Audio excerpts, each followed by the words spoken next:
Okay, so we're live, and we're doing part 2 now of Zaya's Promise, which is a Swords and Wizardry Complete module. It was part of the Kickstarter that I got, so we're running the module here, and it was running long, so we decided to make it a second session. So the characters are currently they're in a room that is has a giant boxing ring with apparently two suits of armor, if you will, that can fight each other by using some mechanical controls that are on either side of the ring. I think you guys actually used it once, right? Or yeah, we played with it a little while. You played it a little bit, yeah. You had already been in this room, and then when you went through that door after having a little confrontation with the Polar Bear King, you ended up back in this room because this place is not exactly linear, shall we say.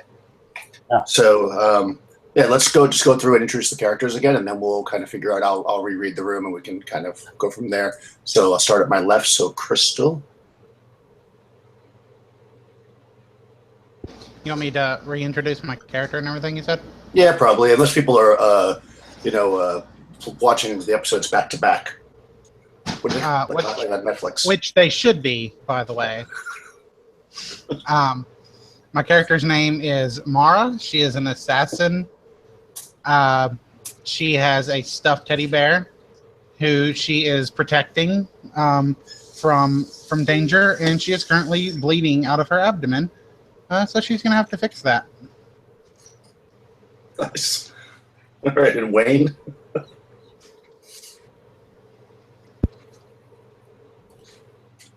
Okay. You tell us about your character. Oh, I'm sorry. I'm doing Dravidus. I'm a cleric, and I guess I actually need to do my clerical duties here and take care of my compatriot here, who is very wounded. Nice. And Tony? Yep, I am playing Zavanus, the Refined, a half-elf fighter magic user that is ready to get out of all this weirdness and get back to the taverns where he can find comfort under the blankets with either a blonde or a redhead. Or one of each. So one of each, that's even better. So the party had come to this kind of desolate area seeking fortune, and they quickly found out that this wasn't your typical dungeon, and seems that every door they open kind of brings them into a different and more strange room. So this current room, I'm just going to read it so people know. Let's see. This room is lined with the utilitarian rock walls, decorated with a few colorful flags. There are torches in several places, but none of them are lit upon entering, although I think you guys lit them before, so they're lit. There are shelves and stands for armored weapons all on the walls, but there's no actual weapons present. The main focus seems to be the two robots, which are the suits of armor, standing across one another in a fighting ring, taking up the middle of the room. Each one sits dormant next to some form of control unit that resembles a box with lots of buttons and knobs on it. So this room, so you can remember, is 30 feet by 60 feet, and there is only one door in and out. And you currently have come in and closed the door. What would you like to do? Right. All right. Okay. Well, first I'm going to cure light wounds, and I keep forgetting them. Mara. Mara. Okay. And I'm going to cure light wounds and Mara. I'll write it in the chat. Okay, so that's D6 plus 1? Yeah, I believe so.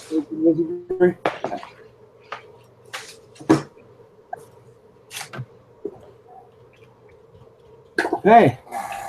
4 plus 1, 5. Nice. So I held 5 points. Yep, 5 points. Yep. While he's healing our party member, you're going to see Zavanus just kind of wave it off, even though he's concerned about Mara. He's still, while that's going on, he's going to walk around all the walls and he's going to prod at the walls with his dagger. And he's going to prod 2 or 3 foot up on each wall as he's looking for maybe some secret door, secret passage. Okay, so you're going along the walls checking for any kind of packages. So there's a lot of shelves and stuff. There's a lot of shelves and stuff, but you're going to kind of poke in between. Go ahead, you can roll a d6 if you want for search. Got a 2. Okay. Yeah, you're pretty certain that there's no other way out from the door that you came in. You don't find any trapdoors, no secret doors, no cracks in the wall, no vents. Yeah, and as he finishes his search, he, exasperated, comes out and goes, well, I don't think, friends, I can find us a way out of here besides the way we come in. Mara, you do look somewhat better. I'm glad that our friend Tuwin can assist you in that. All right. Yeah, I'm not losing blood anymore, so that helps. All right. Well, if we have to go back out, but we got to find another way to get out other than what we've been doing. We seem to be going around in circles now. We've been to the Polar Bear King's place twice, and I think the candy room twice. So,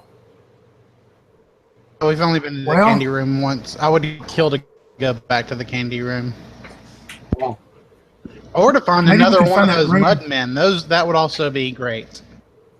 right. I'm just hoping we find the room that's full of blondes and redheads and brunettes and all of that. I'm sure it's here somewhere. Yes, I'm sure that's in a child's fantasy world. Right. Since Well- we've determined that this is where we are, yeah, I know we determined that. Well, sometimes my mind is not that of a child. I'm so sorry. As he kind of looks down at the floor.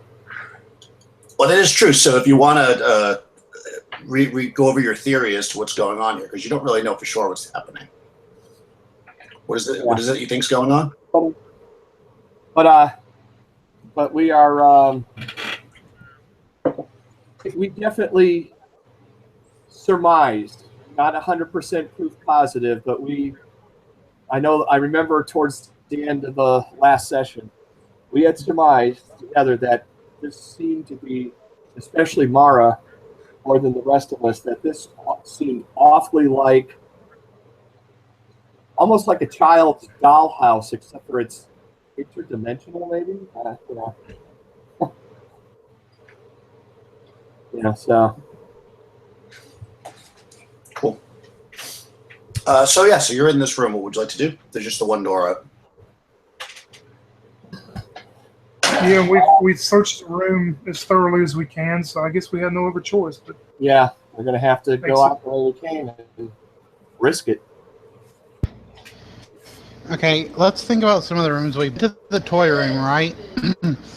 Then there was the room with the zombies that invited us to a tea party.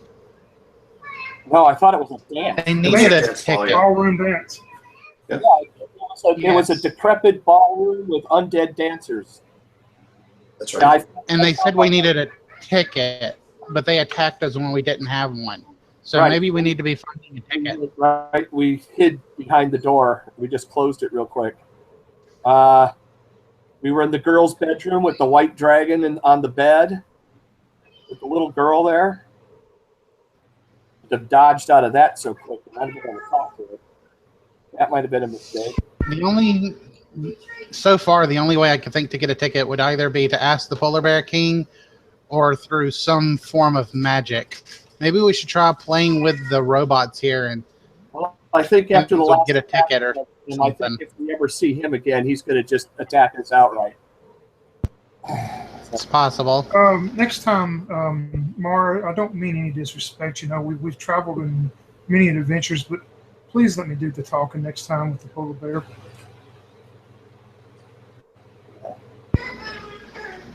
Yeah, okay, I'll let you take the lead. I'll be generous. I can do that sometimes. Well, you are more of a person of action than words, so trust your actions. Yeah, and speaking of action, how about this? And as soon as I say that, I'm going to reach and open the door to go back out. Okay. So, I got my sword in hand. all right. So, all right, you're opening the door. What's everybody else doing? Well, I guess we're gonna follow behind. I suppose if Zavanus is in front, maybe I should hold up the middle, and Mara, you'd be best at the flank with your skill. Yeah. Sounds good. What's your strength, Zavanus? 9. Okay. All right. So you grab the door and you try to pull it open, and it's a little bit stuck. I mean, you're able to do it, but it's strange because it wasn't stuck before. And as soon as you pull it open, you're kind of blasted a little bit by kind of warm, moist air. And you look into this room, and a large bathing pool takes up most of the tile-lined room. There's only 2 feet of space to walk on any one side before stepping into the water. The walls are tiled in blue and green mosaics depicting an underwater scene showing tropical fish, mermaids, and a giant grinning octopus right in the middle. The tile of the pool itself is red and orange. However, giving the pool a warm glow, the tile in the pool itself is red and orange, however, giving the pool a warm glow where the tile reflected off the light from the several braziers hanging, so it's lit in this room, it's not dark, from the ceiling and attached to the walls. The dark color of the tile makes it difficult to see what's in the water, so you can't really, without spending some time looking, you can't really tell what's in the water. You can just see there's water there. And the octopus.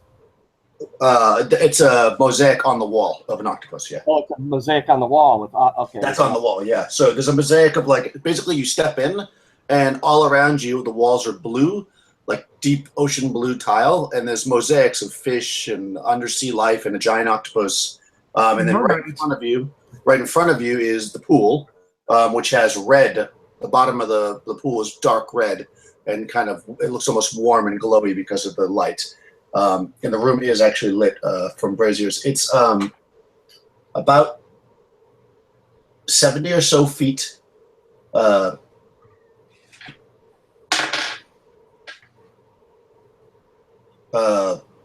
in front of you, and on the other side of it, you see a door. So basically, and it's about 40 feet wide. So of course, most of that is taken up by the pool, but there is actually so I would say currently, because there's only a 2-foot gap, you probably open the door and you're looking in, but nobody's stepped in there because you're going to have to spread out across the walls if you want to walk across. Or you could swim. Is the water still and calm, or is it? Yeah, it is. If you want to take the time to look at it, if you can see that it's a still water, it's a bath. You don't notice any kind of stream. It doesn't seem like it's coming from anywhere.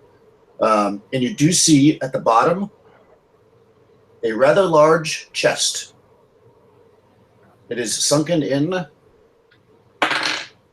the bottom of the pool at the other end. So it's all the way at the other end. Okay. And I think I'm going to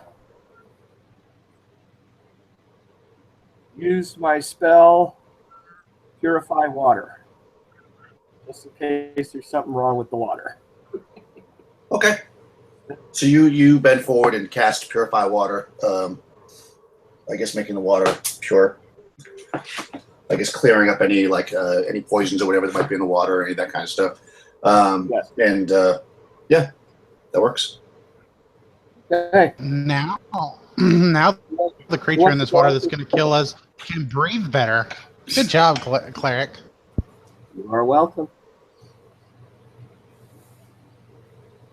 So, who's going to try to go into the pool And when you investigate this quest? When you say that, Zavanus turns and looks at you with a sneer and goes, friend, I know I'm, quite a bit leaner than you are because, I get my exercise, but my constitution, excuse me, I'm not good at swimming, as he turns and looks at Mara. Yeah, she is. Hey, I don't have any magical items. You two have all the magical items. Well, go for it. The pool's about 10 feet deep. You're the most agile, actually, of us all, and I'm the most armor-laden of us all. Swimming. Okay, fine. I guess I'll get wet. Don't take that out of context. Okay. So you're going to go into the water? Guess so. Okay. Well, you're just wearing leather armor, right? You should be fine in the water. Okay. So the water's about 10 feet deep. You can, just plunge into it. It's warm. It's actually very nice. It's like a bath. In tabletop games, the water is never bad. So you make your way over to the where the chest is, I guess, and then you submerge. Definitely, yeah. Okay, so you're just like looking at what you're trying to check the chest to see if it's locked or trapped, or what do you want to do? Just gonna try to open it. Yeah, I'll check first to see if it's trapped. Okay.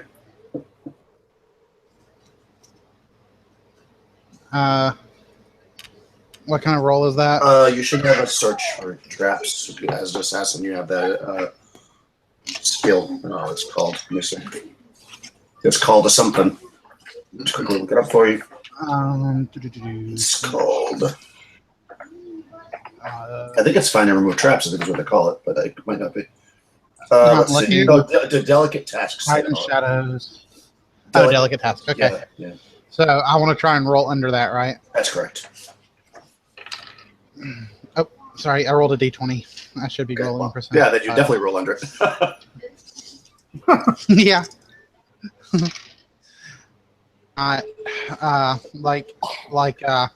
I'm kind of searching, and then I just start splashing in the water, and it's like, oh, this is a lot of fun.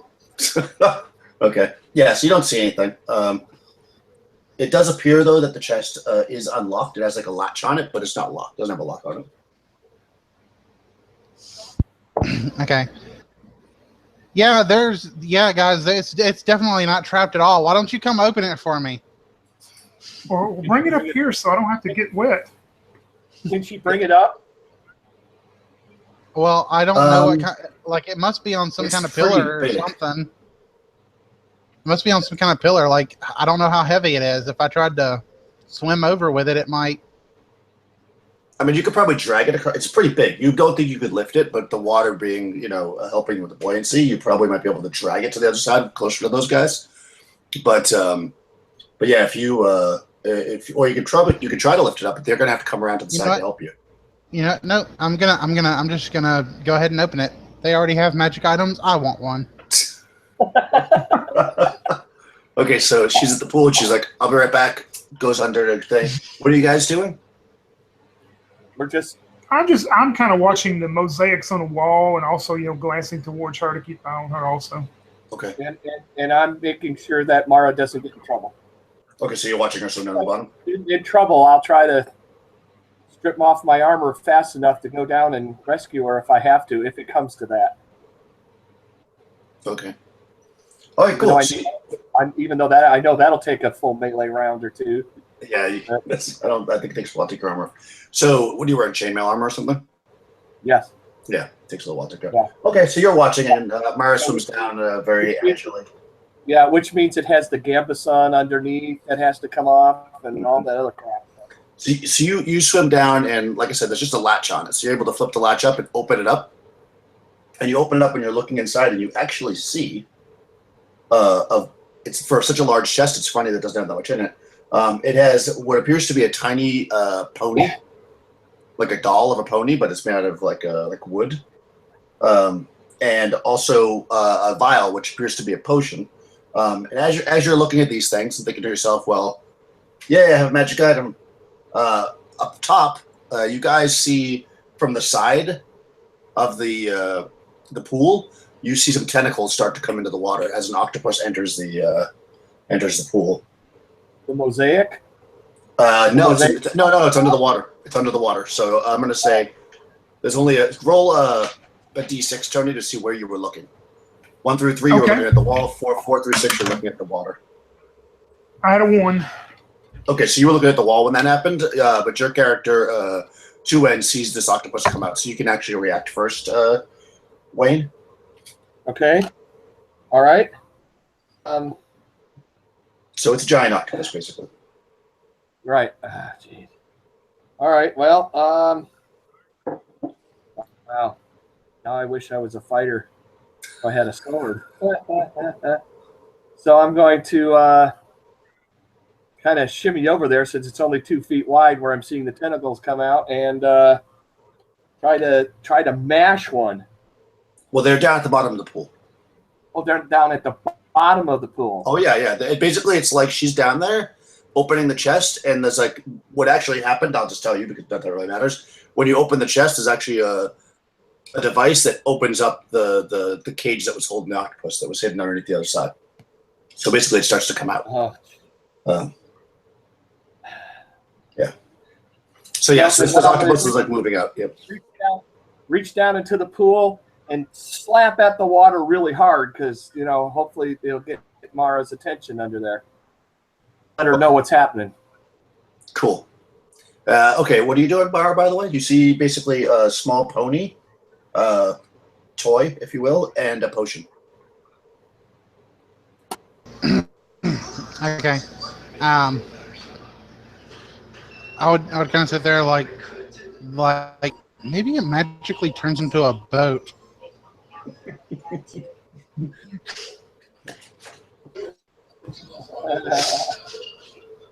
Okay, so you're studying it?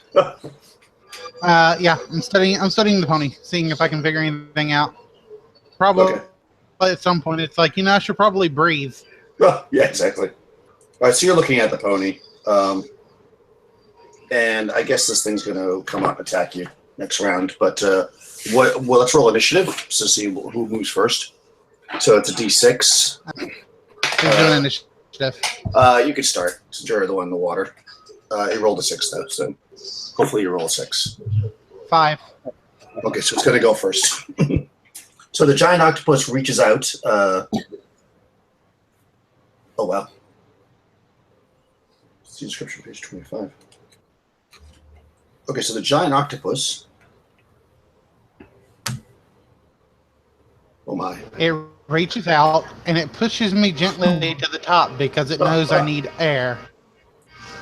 Yeah. Anytime he says "oh my," it's not good. Well, because I just changed it, so it is 8 attacks, but I don't think all 8 tentacles are going to attack you at once because that wouldn't make any sense. So it's going to attack with 3 tentacles. So 3 of the it's pushing itself forward with the other ones. 3 of the tentacles come forward and attack you.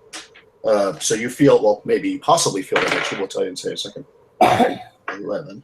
Let's see what's your AC. It is 4 hit dice. And 11 hits AC 4. So that hits you. Oh, your AC is only 7? Okay. Okay, 17 hits you. I mean, I'm an assassin, so I don't have much AC. Yeah. I'm usually dodging. Yeah, so you get whacked with 3 tentacles. So you feel them hitting you. One does 1 point of damage, one does 2 points of damage, and the other one does 2. So you do a total of 5 points of damage. 5 points of damage, and they're now wrapped around you. Like bludgeoning damage, though, isn't it? I mean, it's not piercing or slashing.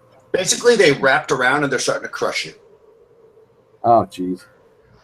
So am I like grappled, basically? Yeah, there's also a 25% chance the tentacle hit is one of the. Okay, so I have to roll the percentage chance that you're grappled. Let's see, which would probably suck since you're underwater. Okay, the first one did not grab you; it just like smacked you. The second one did not grab you; it just smacked you.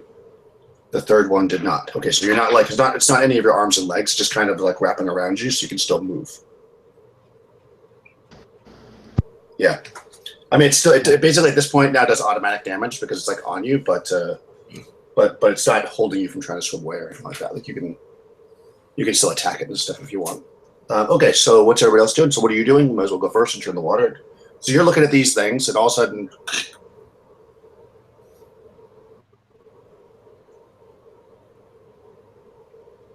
We're talking about tomorrow. Yeah, we'll do tomorrow. Yeah. Yeah, because. Oh, it's still my move. Yeah, it's the beginning of the round. Okay. Well, now that I'm feeling these things wrap around me and crush me, and it hurts like crazy, I'm gonna drop both of the items back into the chest, and I quickly, let's see.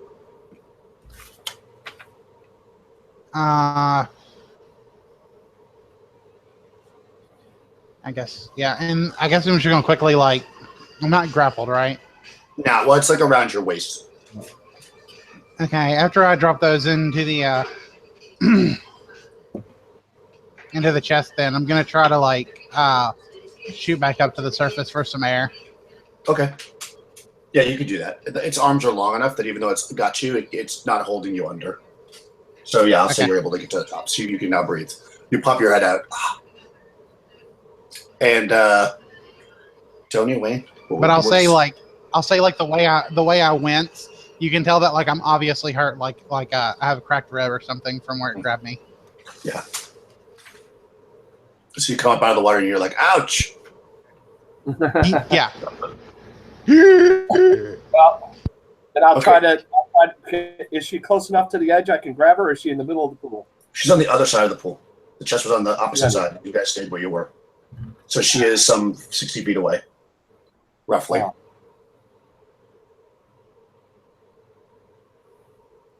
Well, try to edge over that way towards her. I mean, it's only 2 foot wide, but Yeah. kind of call out and You can go at like 1/3 of your Yeah, movement. yeah, You can probably get there in a round. get out. Whatever it takes. Yeah. You don't have a missile weapon?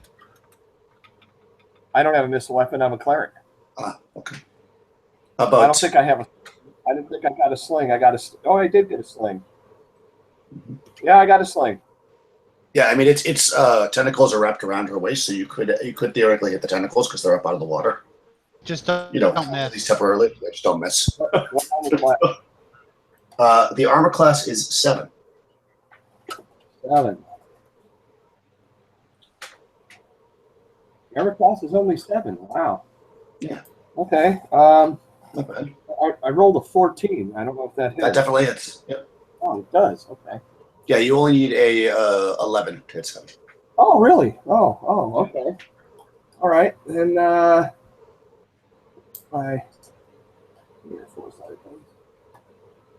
or 3 points of damage. Nice.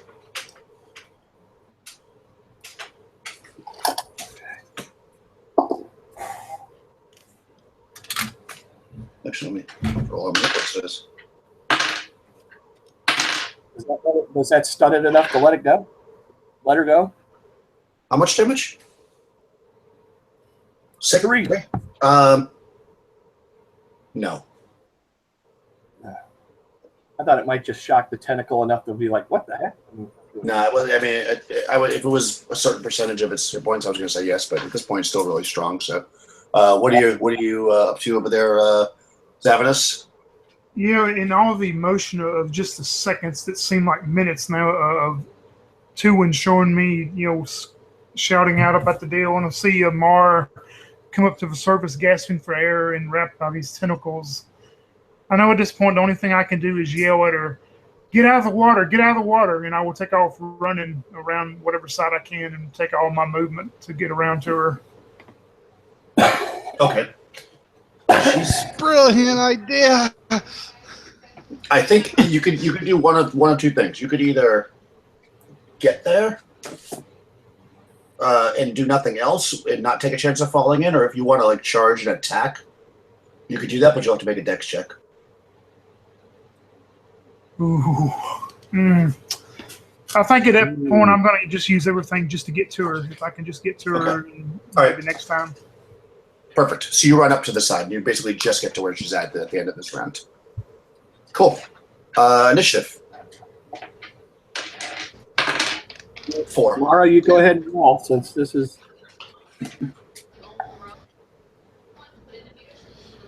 2. 2. All right, it's going first. So it's just going to do automatic damage against you at this point. So 2, 1, and 2. That's the same as last time. 5 more points. Okay. Like Amara is like very hurt at this point. Like she's close to passing out. Don't die in the first 5 minutes. Like it just like squeezes her and she's like she's like squeezing her. Okay. Uh, So it, But with the last bit of strength she has, she'll take her dagger from her pocket and attempt to stab the thing in the arm. Cool. Uh, Go ahead and make an attack. Armor class 7. and she's gonna fail. I rolled a 5. Yeah, it doesn't hit. So You would it's just like I'm just like so hurt. It's just like doing that thing where it's like lifelessly swinging at the arm. Yes, you guys see your friend starting to fade away and miss with her dagger.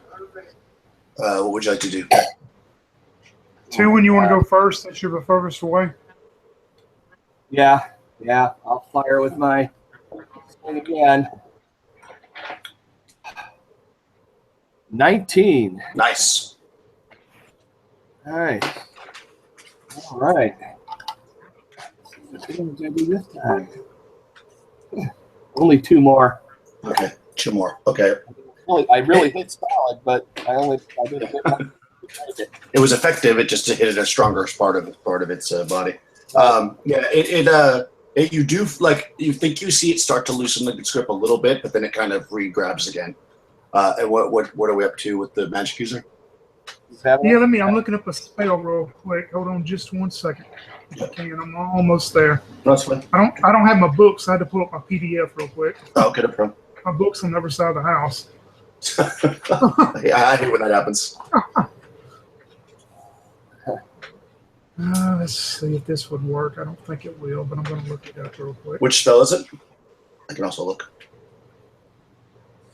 Nope, it's not going to work because I was going to use protection from evil, but it won't work because that's mainly for demons and elementals and. Yeah, it's not evil. What I'm going to do is my main concern of seeing her that she's about to pass out and knowing whatever I can do to try to reach and grab her and pull her up out of the water. You don't have magic missile? Ravenous? Nope. I love that everybody says that all the time to magic users. Huh. You don't have magic missile? Fireball? No, I don't. You got fireball, and that'd be very effective against an octopus. No, but it's just funny because that's always the classic. Yeah, no, I know. I'm just. Well, I mean that is the quintessential wizard spell. Right. Yes. But apparently not, because I always hear people go, "You don't have magic missile." Okay, so all right, so you're trying to pull her up. Yeah, I'm trying to be fair, I always pick magic missile when I can. So go ahead and make at a -5, make a strength check. Oh. Yeah. I mean, this thing's strong, so. No, 13. Okay, so you didn't actually pass at all. Okay, so yeah, you like grab her and you don't even have her. Like, she just slips out of your hands as it starts to pull you under, Mara. Okay, next round. Initiative. Nice. 1. Oh. So you don't roll 1. You could be 4. 4? Okay, you go 4. first. All right, go for it. So you're starting to pass out. This thing's starting to drag you under. I mean, I know I'm gonna die at this point, so I'm just trying to be effective and am I close to its head at all? No, it's down at the bottom. You think? Is it by chance? Okay, so I'm still just has me outstretched. Unless you want to let it. Yeah, you're at the top, but he tried to grab you, and you just got pulled under. I mean, you could wait till it drags you closer to its head, but you might be dead by then. Of course, yeah. Okay, I'll just try and stab its arm again. Okay. I rolled a 9 this time. I'm not sure. I don't think I get any bonuses. I don't think so either. No, so that doesn't hit. No. Okay, so yeah, just the same thing. Just lifelessly flailing at it. Okay, so she's about to get pulled under. What do you do there, Tulin? Rolled a 18 with my sling again. Nice. And this time a full 4. Nice. Okay, good. You hit it with the sling bullet, just as it's starting to pull under, and it actually retreats its hands a little bit and lets go of her. And all of a sudden, the pool gets filled with black ink. Where's Zavinus? Grab her. What would you like to do, Zavinus? Well, I didn't hear the last part of it because you and him were both talking at the same time. Oh, okay, I didn't catch the last part. I'm sorry. So he hits it with a really good sling stone, and it releases the grip a bit. You can see the grip actually loosen, and the pool fills with black ink, so you can't really see. But she looks like she's loose. Yeah, if I can reach and grab her, then definitely sure I would try. Yeah, you should be able to do that because it let go of her, so you can pull her up. You're going to have to make whatever's better for you, either a strength or dex to make sure you don't fall in, though. When you, cause she's basically. Well, how many hit points have you got left, Mara? 1. Oh, okay, yeah. 1. So I'm going to say, yeah, you're going to have to make a. I mean, at this check. point, you might as well kill me. I have a backup character. You say strength, then? Yeah, go ahead and make a strength, just to make sure you don't lose her. Just let me Oh my gosh. do I got a something 9. epic before I die or something. I got a 9 and I have a 9 strength, so 9 on the dot. Perfect. Yes, you got her. Yes, you're able to pull her up onto the ledge. And you don't see anything else happening in the pool right now. It's just full of black ink. You can't see into it. How close are we to that door, the other door? Now you're pretty close. You're basically only about 10 feet away from it. Well, you are. I yell at I yell at Two and hurry, get over here and help me get her. Let's get us through this door. Right. I I go right dropped over. the items back in the chest. They're still down there.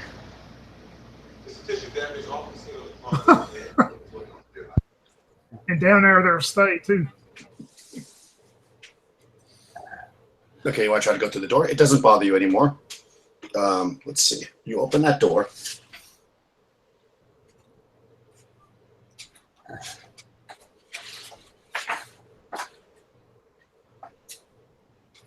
Chart here. So. Ooh. Oh, that's good. All right, so you open up the door. You open up the door to the polar bear king, who charges at Mara immediately. So you open up the door into a square room, about 30-foot square. To your left is another door, but let me give you the reading on the room. The walls of this room are entirely tiled in red. Ceramic tiles, similar to the ones in the bathing pool, so that worked out well.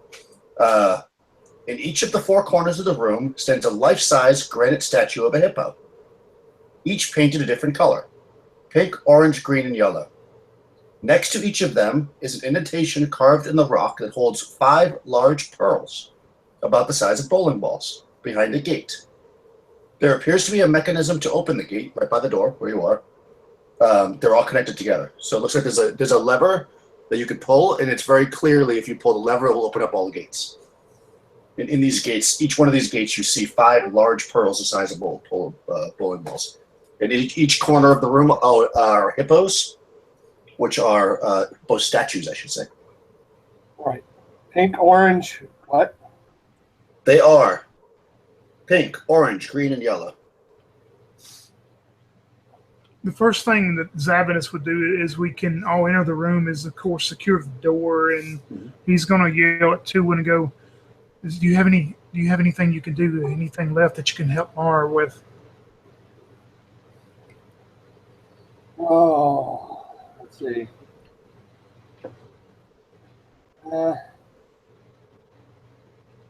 I used my luck cure spell, and I used my purify spell.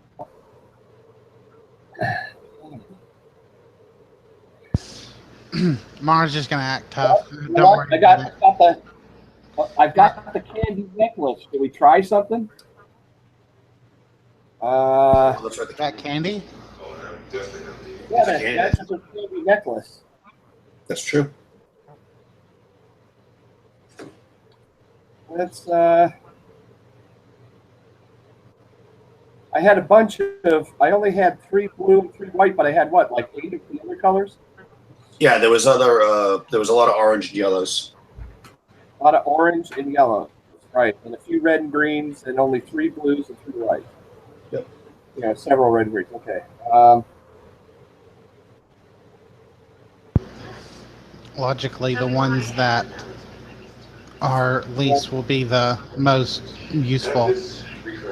Well, I'm going to try.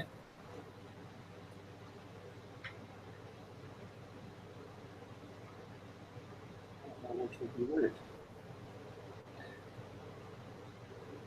Well, process of elimination. Try a yellow one. I'm going to have her try a yellow one. She'll take it and eat it.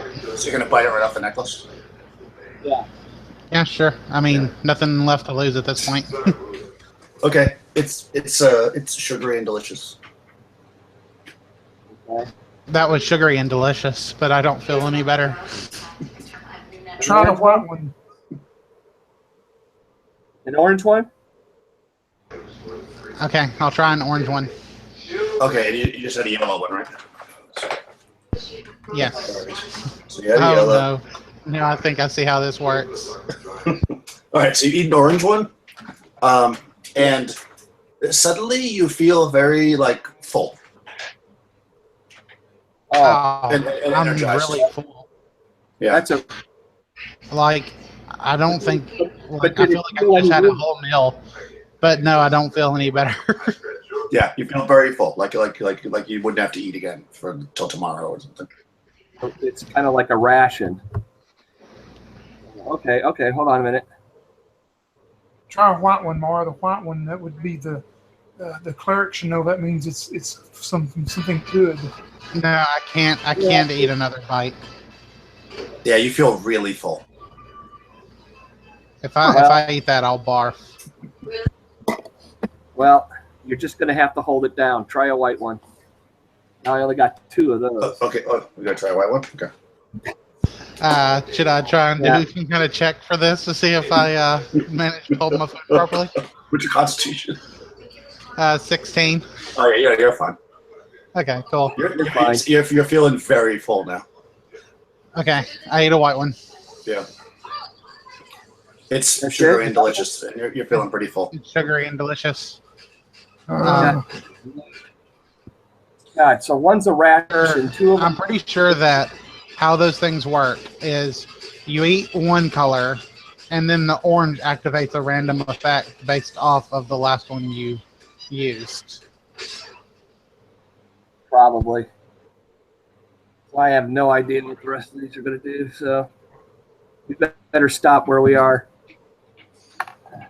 Yeah, you don't even know if you can really walk around right now because you're feeling so full. Okay. All right. I'm just gonna lay here and die if that's okay with you guys. You got 1 hit point. Shut up. Well, we can rest the night, stay here and rest for 8 hours, and We might have to. you can at least get 1 more HP back. It doesn't seem to be anything hostile in the room at this exact moment. I mean, it's just the 4 hippos, the giant pearls, and another door. I'm gonna pull my now soaking wet teddy bear out of my backpack and cuddle up to it and just start sleeping where I'm at. As she does that, you're going to see Zavinus. As she nods off, she's going to already be asleep when he does this, but he's going to set up his tent over her for her to rest in that night. Okay, cool. All right. All right, cool. So you're hanging out in the room. Do you guys want to do anything while she's sleeping? I mean, you can obviously rest, I guess, as well. Same thing. I would be too mentally exhausted. I would be at a point I would want to mentally rest, so I can, I would suggest to 2 in the same thing to let us get some rest, and we'll be refreshed in 8 hours. Cool. I think that's what I'm going to do too. Just rest. Get my do my meditation time and get my spells back, or at least get ready for any of the spells that are on my list that I can just use. I can only use 4 of them. I have a list. Yeah, you're able to rest pretty successfully in this room. It's moderate temperature. There's not really any disturbance. You just it's just a bunch of hippos. Okay. Although halfway through the night, I guess I don't know. I'll roll randomly since I didn't ask you who was doing what watch. So I'll say while Zavinus is on duty, watch. I'm assuming you guys are doing watches, Yeah. right? Okay. Yeah. The mud guy with the plate of food comes through. He walks in the room. He's got his plate of food. He's making a delivery. He sees you. You remember him from last time. He's basically a dude that's made of mud that looks like a waiter. He's got a tray and it has food Well, it looks like food. It's all mud, but it's in the shape of food on his tray. And he walks through and he says, "Hello. I'll make you a delivery. How are you?" Well, hello, good friend. We're not doing so good. We're tired. We're exhausted. One of our party members has been severely injured. I hope that tray of food that you are so graciously delivering to us, I hope it helps her. And thank you and your master for that. Sure. So he hands you the tray. It has, we'll say, it has 3 items on it, and then he leaves. There's a mud hot dog, a mud bowl of ice cream, and a mud lollipop. Well, of course, seeing that, my 2 compadres are asleep, and I don't want the ice cream to melt. You would see Zavinus eat ice cream. Okay, you're gonna eat the magic ice cream. Okay, cool. All right, so you eat the magic ice cream, and okay, as you finish it, you notice that you're partially invisible. You're not fully invisible. Like, you're eating it, and then you look down and you can kind of see through your hand. And yeah, you are now partially invisible. Wow, I wish my friends could see this. I'm holding my hand up, looking through my... Yeah, you're basically partially invisible right now. Okay. And the rest of the night passes without... Although... I would likely say that that's a sight for sore eyes. So... so you now... let's see. Add 20% to any hide and shadows rolls, even if you don't have that. So you don't have that as a technical skill, but now you do. You have 20% I hide. got 20%, okay? Yeah, because you're partially. All right. Yeah. And if somehow they're in a situation where you feel like being partially invisible will help you, just remind me that you're partially invisible, and we'll educate as you go. Okay, so morning breaks. All right. I guess or whatever. As I wake Tuin and Mara up that morning and see that she feels a little bit better by gaining her 1 HP back, I'm gonna put the tray out and say we had a visitor last night, and then they're probably gonna maybe see that I'm maybe shimmering a little bit. I don't know, but anyway, I'm gonna say we had a visitor last night and he brought us some treats. We have a hot dog left and a lollipop. Y'all take your choice. Before you can say that, Mara's gonna look around and see she's in this wood cabin-like place, and she's gonna be like, "Where the fuck are we?" Safe. That's all that matters at this point. Safe. That tent, isn't it? You got a magic son of a bitch. You didn't tell anyone. Oh, well, some things are best shown instead of told. Yeah, you got an exceptionally good rest in there. Okay, I'm gonna take the hot dog. Okay. Yeah, you had enough sweets last night. Okay, so you feel a surge of strength, and all of your melee attacks now do +2. Wow. Great. The one attack I don't use because I never hit anything with it. Would you like to try the lollipop? Zavidus eats the lollipop, and his HP is now fully recovered.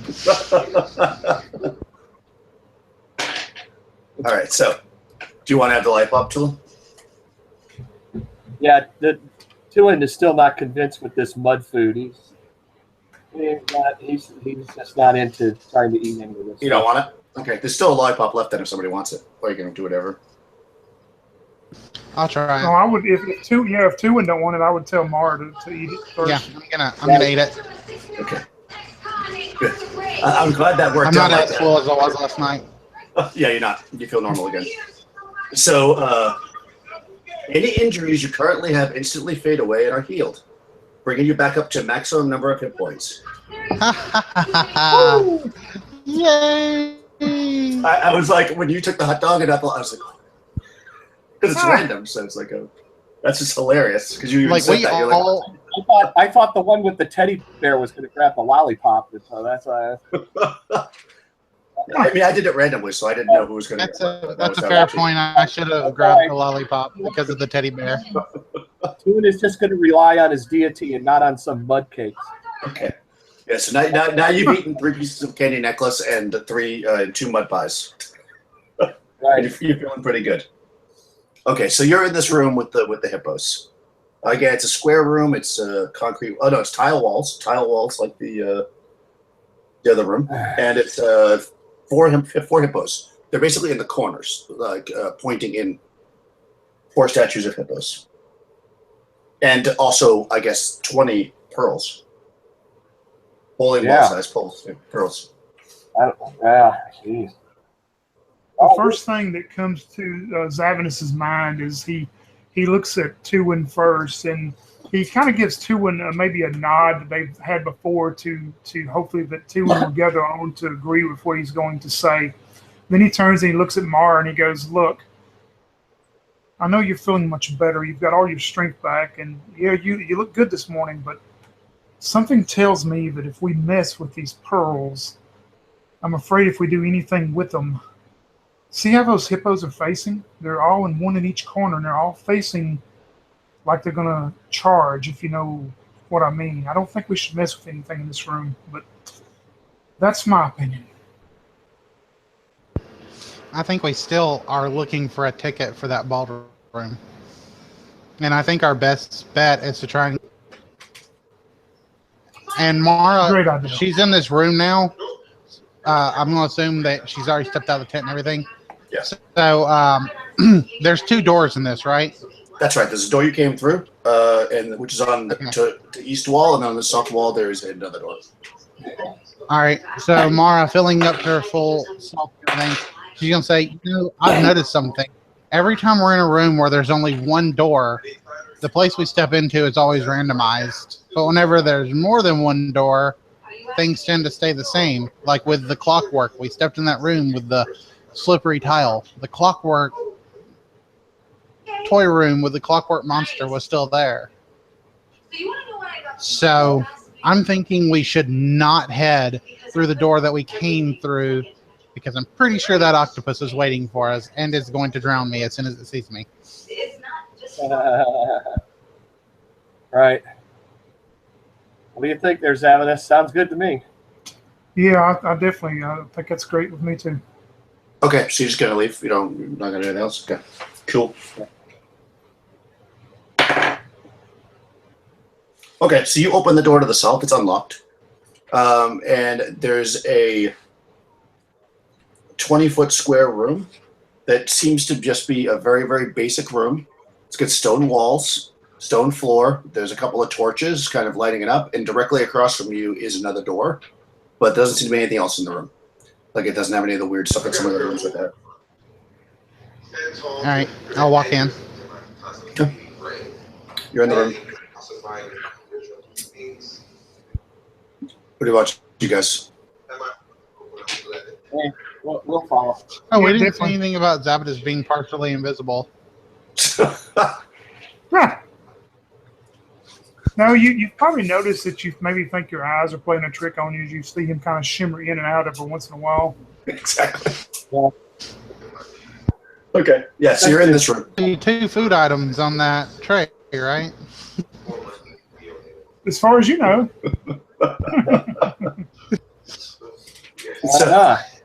So you're in this room, and there's a door that you just came through. To the north and to the south, there's another door. Otherwise, the room seems pretty empty. It's very clean Okay. and empty. Very clean. Yeah, it's not like dusty or anything. It's just empty. Like it doesn't look like. What I mean by that, it doesn't look like a cave or anything. It looks like just a nice plain room, clean. Right, and Mara's Could I on- search the room to see if I can find any like bricks or anything that are out of place? Sure. Go ahead and roll a d6. You can all search if you want. I got a 5. Okay. Does anybody else want to search? Forgot how to look at You my have to roll search. 1. You need a 1 on the 6. Yeah, I'm definitely going to, being a half elf and good, I'm going to definitely start looking for some secret doors or whatever. Yeah, you got a. And I rolled a 2. Yeah, I got a 4 out of 6, 4 out of so I got 6, a 2 on that. Okay. How about 2 when you want to search as well, or no? Yeah, I'll give it a go, even though I'm just a human cleric and all that. But I suppose I still have a chance. Sure, everybody has a chance. A 1 in 6 or something like that. Yeah, it's 1-6. Yeah, I rolled a 5. I don't think I'd find anything if I tried. Okay. So, And I did. so our half elf is you find what you think might be a secret door at first because it's like a loose stone, and then as you're pulling it, you pull it out, and there's a small like compartment inside, and in that compartment there is a piece. And this looks familiar to you because you already have something like this. There's a piece of a blanket. Right, you got this one last. You got something like this last time, right? Yep, I sure did. Yeah, except what you had before was sewn on 3 sides and not on the 4th. This one is only sewn on 2 sides. And I definitely reach in and pull it out, and we'll open it up and spread it open and show it towards Mara and Tuin and say, "Look, another blanket." Yeah, it's a child's quilted blanket, and basically what you have now is, as you're kind of laying the 2 pieces out, you have 2 pieces that actually fit together almost like a puzzle, creating a piece of a blanket. Wow. So we need to find more blanket pieces. All right. All right. We got a puzzle within a puzzle. Yeah. I mean, Okay, I'm gonna move to the other door, and I'm gonna go ahead and listen. Okay, go ahead. You want to roll your listen check? And I have a 3 and 6 for hear sound. Perfect. Go ahead and roll. 1. Cool. All right. So as you're listening, you hear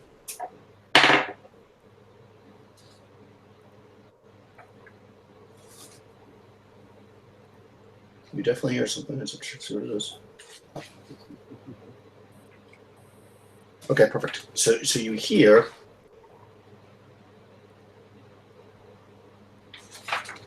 not something through the door, but behind you, you hear the other door open.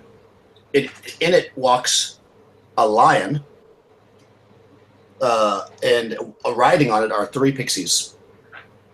So you start to hear something, and you're like, I think I hear, and then all of a sudden the door opens behind you, and you're like startled, and you all see this lion step in the room, and these 3 pixies. What would you like to do? Oh my goodness. Good day, fellow travelers.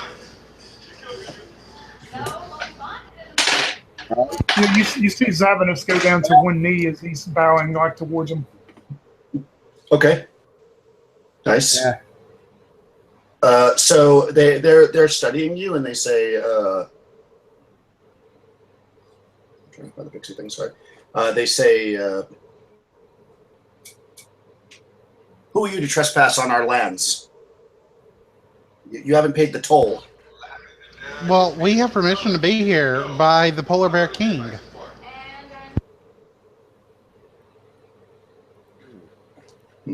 Interesting.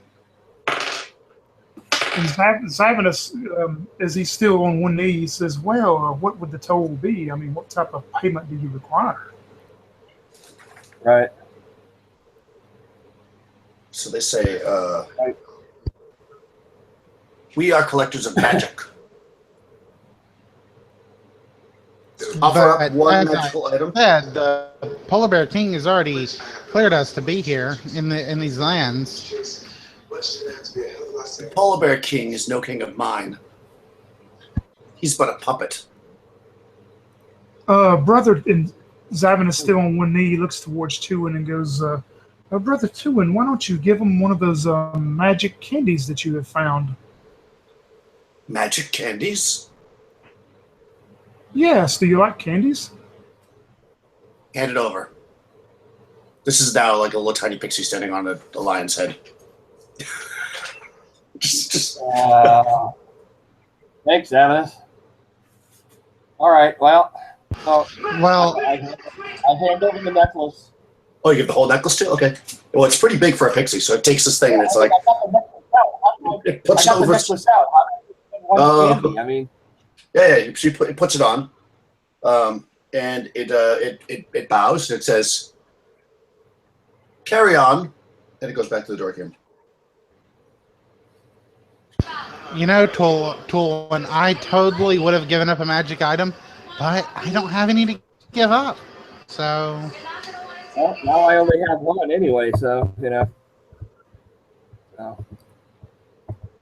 Yeah. So the I don't pixies. know what Zavinus got. I don't know what Zavinus got if he got it. Well, he got the 10. Yeah, That's and true. blankets. And the That's all I blood. got. Yeah, the blankets.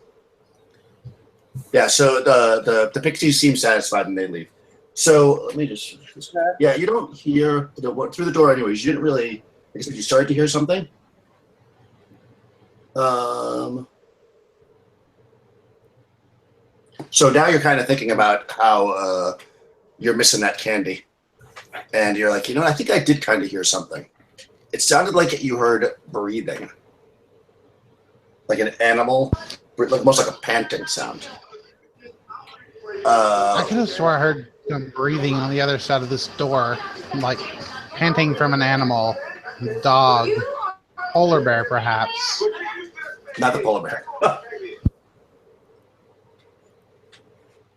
So, do one of us want to try and sneak in there?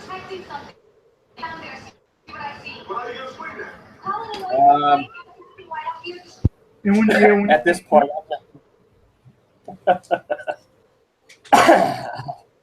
we might as well just try anything. Go through the door. Go do what you got to do. Okay, I'm gonna try and sneak into the door. Okay, Try so and you open the door. Yeah, like sly open. Okay, so do you move silently? And I fell. Okay. Yeah, so you open the door as quietly as possible, but it's not the quietest thing in the world. It's kind of stuck, so I have to like jar it open, and it's just like makes that doo like sound. Exactly. So you open the door, and you're looking, I guess, south. I mean, as far as you can get your bearings, even though you've been all over the place, so you have no idea. And to your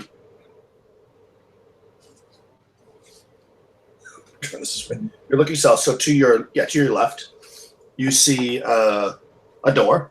This room is about 40 feet long by 40 feet wide, rather, by about 70 feet long, like some of the other ones you've been in. This room is barely lit by one bowl of fire hanging from the ceiling. You've been here before, by the way. The floors and walls are composed of shiny obsidian, and the floor is ever so slightly slanted from the outsides towards the middle, where there is a drainage grate. There are several piles of hay scattered around the room and few bones of large mammals that have been chewed on. Let's see. I think I found the exit. Let's see. The whole room smells strongly of wet dogs. Yeah, I remember this. The whole room smells strongly of wet dog. Oh, I remember this. Nothing's really been trying to kill us, so I think I'm just gonna cautiously step into the room. I have my hand on my bow though, like ready to draw if I need it. All right. Okay, so you come in with your weapon drawn.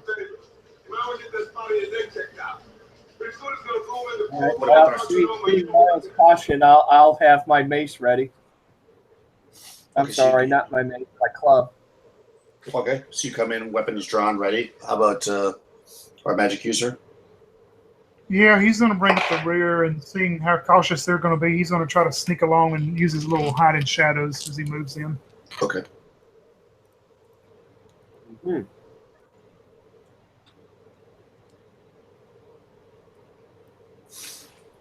Okay, so you all kind of walk into the room, and the door kind of creaks shut behind you. And all of a sudden, the room starts to fill up with mist. Everybody make a saving throw. Saving throw versus magic, I guess. You roll a d20, and this is going to be against magic.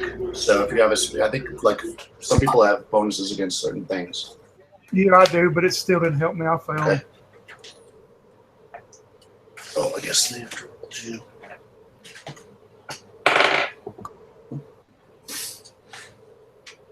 I rolled a 10, but I don't know if that's good or not. Okay, you're an assassin. Let me look at it. It should be on your sheet. That's probably not good. Yeah, your sheet should say 7. I'm not 13, and seeing. I needed 12 or better. I rolled a 13. Okay, perfect.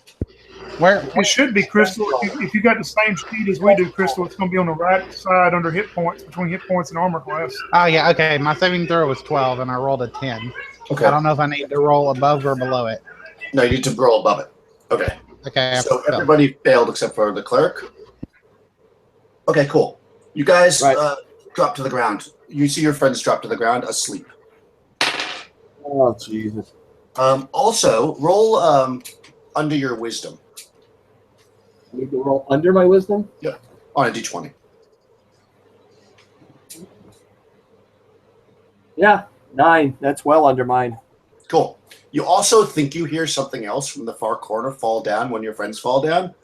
And with a little bit of inspection, you kind of get closer. You can hear it. You hear some snoring. And there's something else sleeping in the corner with a couple minutes of kind of like kind of feeling around or whatever. You find that there's 6 dogs that are invisible, and they are sleeping now in the corner, as are your friends. Oh, yeah. Okay. Do I hear anything coming? Nope. All right, well, I can't drag both of them through a door. I don't know how long this is going to last on them.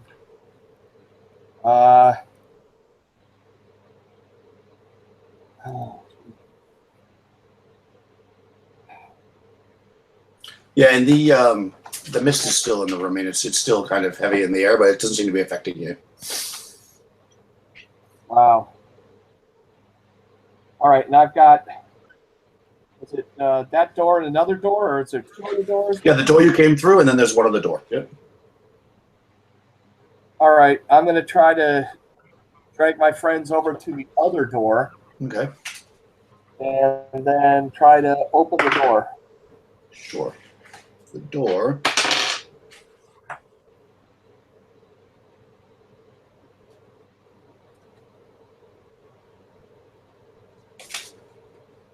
Here's my door chart. The door is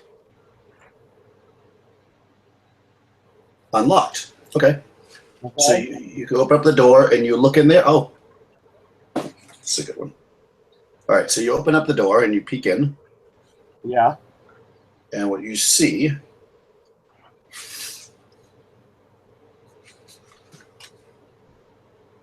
you only see one door, the one you're coming through. You walk in, you look in rather. This is a comfortable room with plaster walls and tile floors. Warm lamps affixed to the walls add a soft light. The room is chiefly occupied by a large stage that has been set up to be an elaborate theater for puppetry. Set in front of the stage are 3 rows of child-sized chairs, all presently empty, even though there appears to be a puppet show currently in progress. But whoever is manipulating the puppets cannot be seen. So there's basically a curtain, and there's somebody behind the curtain, you would imagine, because there is now a puppet show going on. It is a puppet theater. Okay. All right, well, holding the door open, I start dragging Mara through, and just drag her through and prop her up against the wall on the other side of the door on one side, and then do the same with Zavanus on the other side, and close the door behind me, and then try to get them to prop them up in one of these chairs. Cool. All right. Yeah, I mean, the chairs are kind of small, but you could probably lay them across a few of them. Cool. All right. So you do that. So yeah, so there's a puppet show going on. And then I guess I'll watch the show, for lack of anything better to do, while kind of looking around, perusing, seeing if I notice any other interesting things or characteristics about the room or about the show itself, kind of watching the show and all that kind of stuff. Cool. Hopefully. Okay, so you watch the show. It goes on for about 45 minutes or so. It's a pretty long, elaborate puppet show about some kind of, you're not quite sure exactly what's happening in it. It's definitely made for children. It's got a lot of dragons and weird hippopotamuses and octopuses and stuff like that. And basically when the show ends, the puppets all bow You guys are still asleep, by the way. They all bow, and then the curtain opens up, and a man walks through. He's he looks like a man, except the bottom half of him is he's basically in like a tuxedo with a top hat and a monocle, but the bottom half of him are all tentacles, like a kind of like an octopus, and he kind of squirms out onto the stage, and he does a bow, and he greets you. He says, "Hello, friend. Thank you for watching my show. I haven't had an audience since I can't remember when." No, Mama, I don't want to go to temple.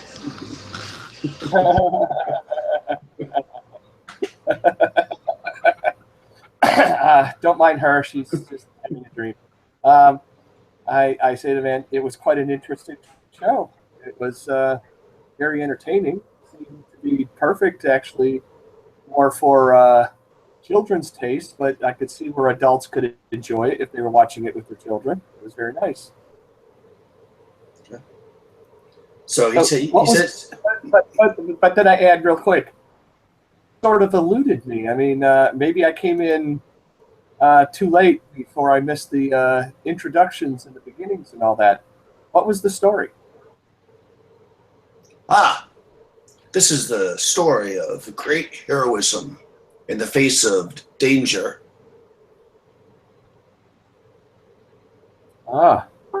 So it was a adventurous quest story. Yes. Nice. It was the hero's tale. Rise from nothingness to greatness to save the world. And I don't know why I don't have more of an audience. I believe it's because everybody's attending the ball.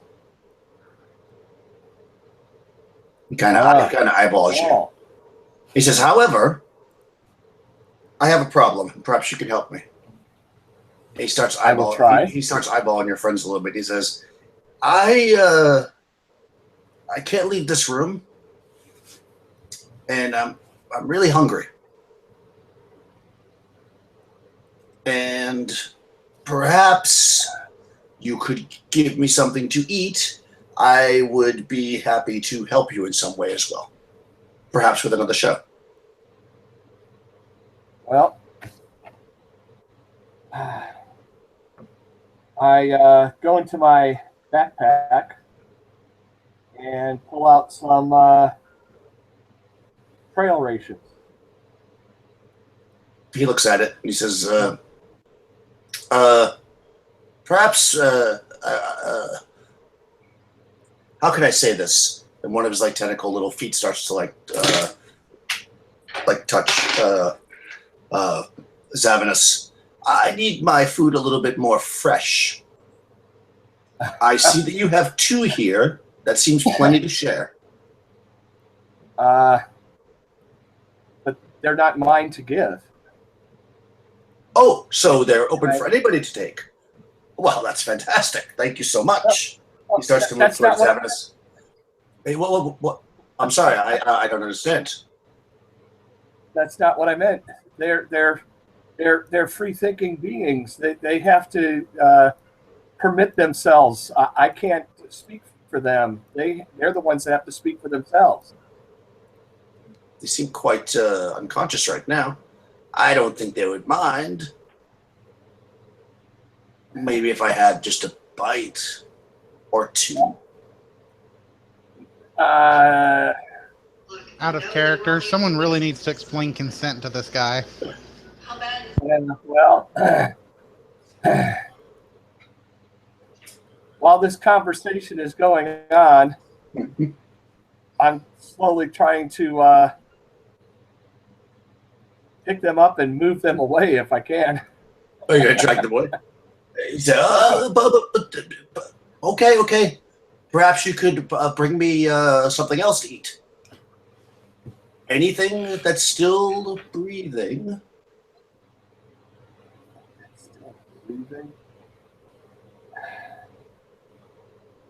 Oh my God! As I'm moving my my compatriots away from this ravenous squid creature and all that, just on a lark, I reach back because since I'm heading back to the door I came in, I reach back and I open the door. Okay. What's behind there? Okay, so you open the door. He's kind of looking at you.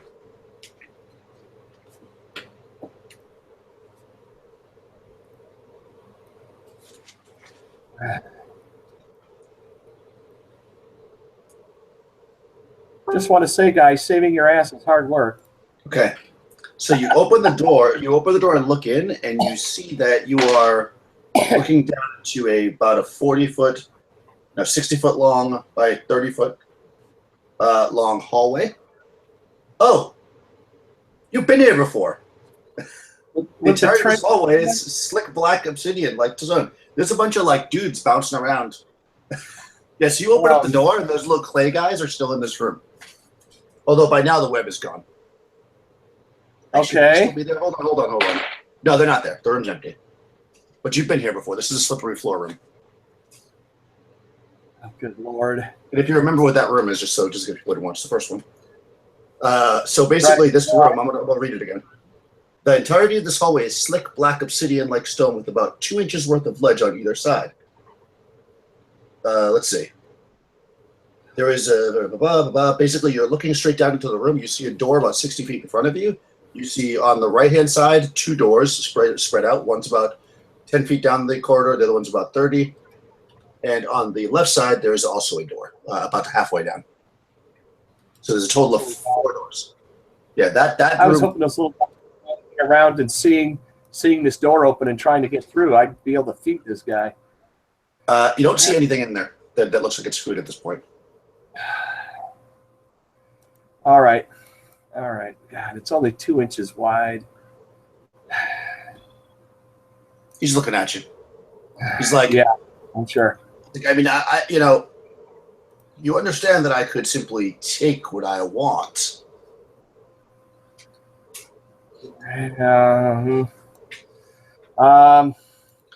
He's got a. He reaches into his pocket, takes out like a fork and a knife. and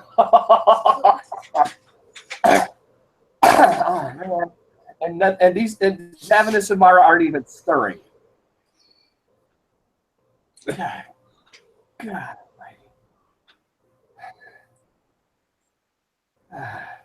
This is a cleric who's about ready to curse the gods instead of bless them.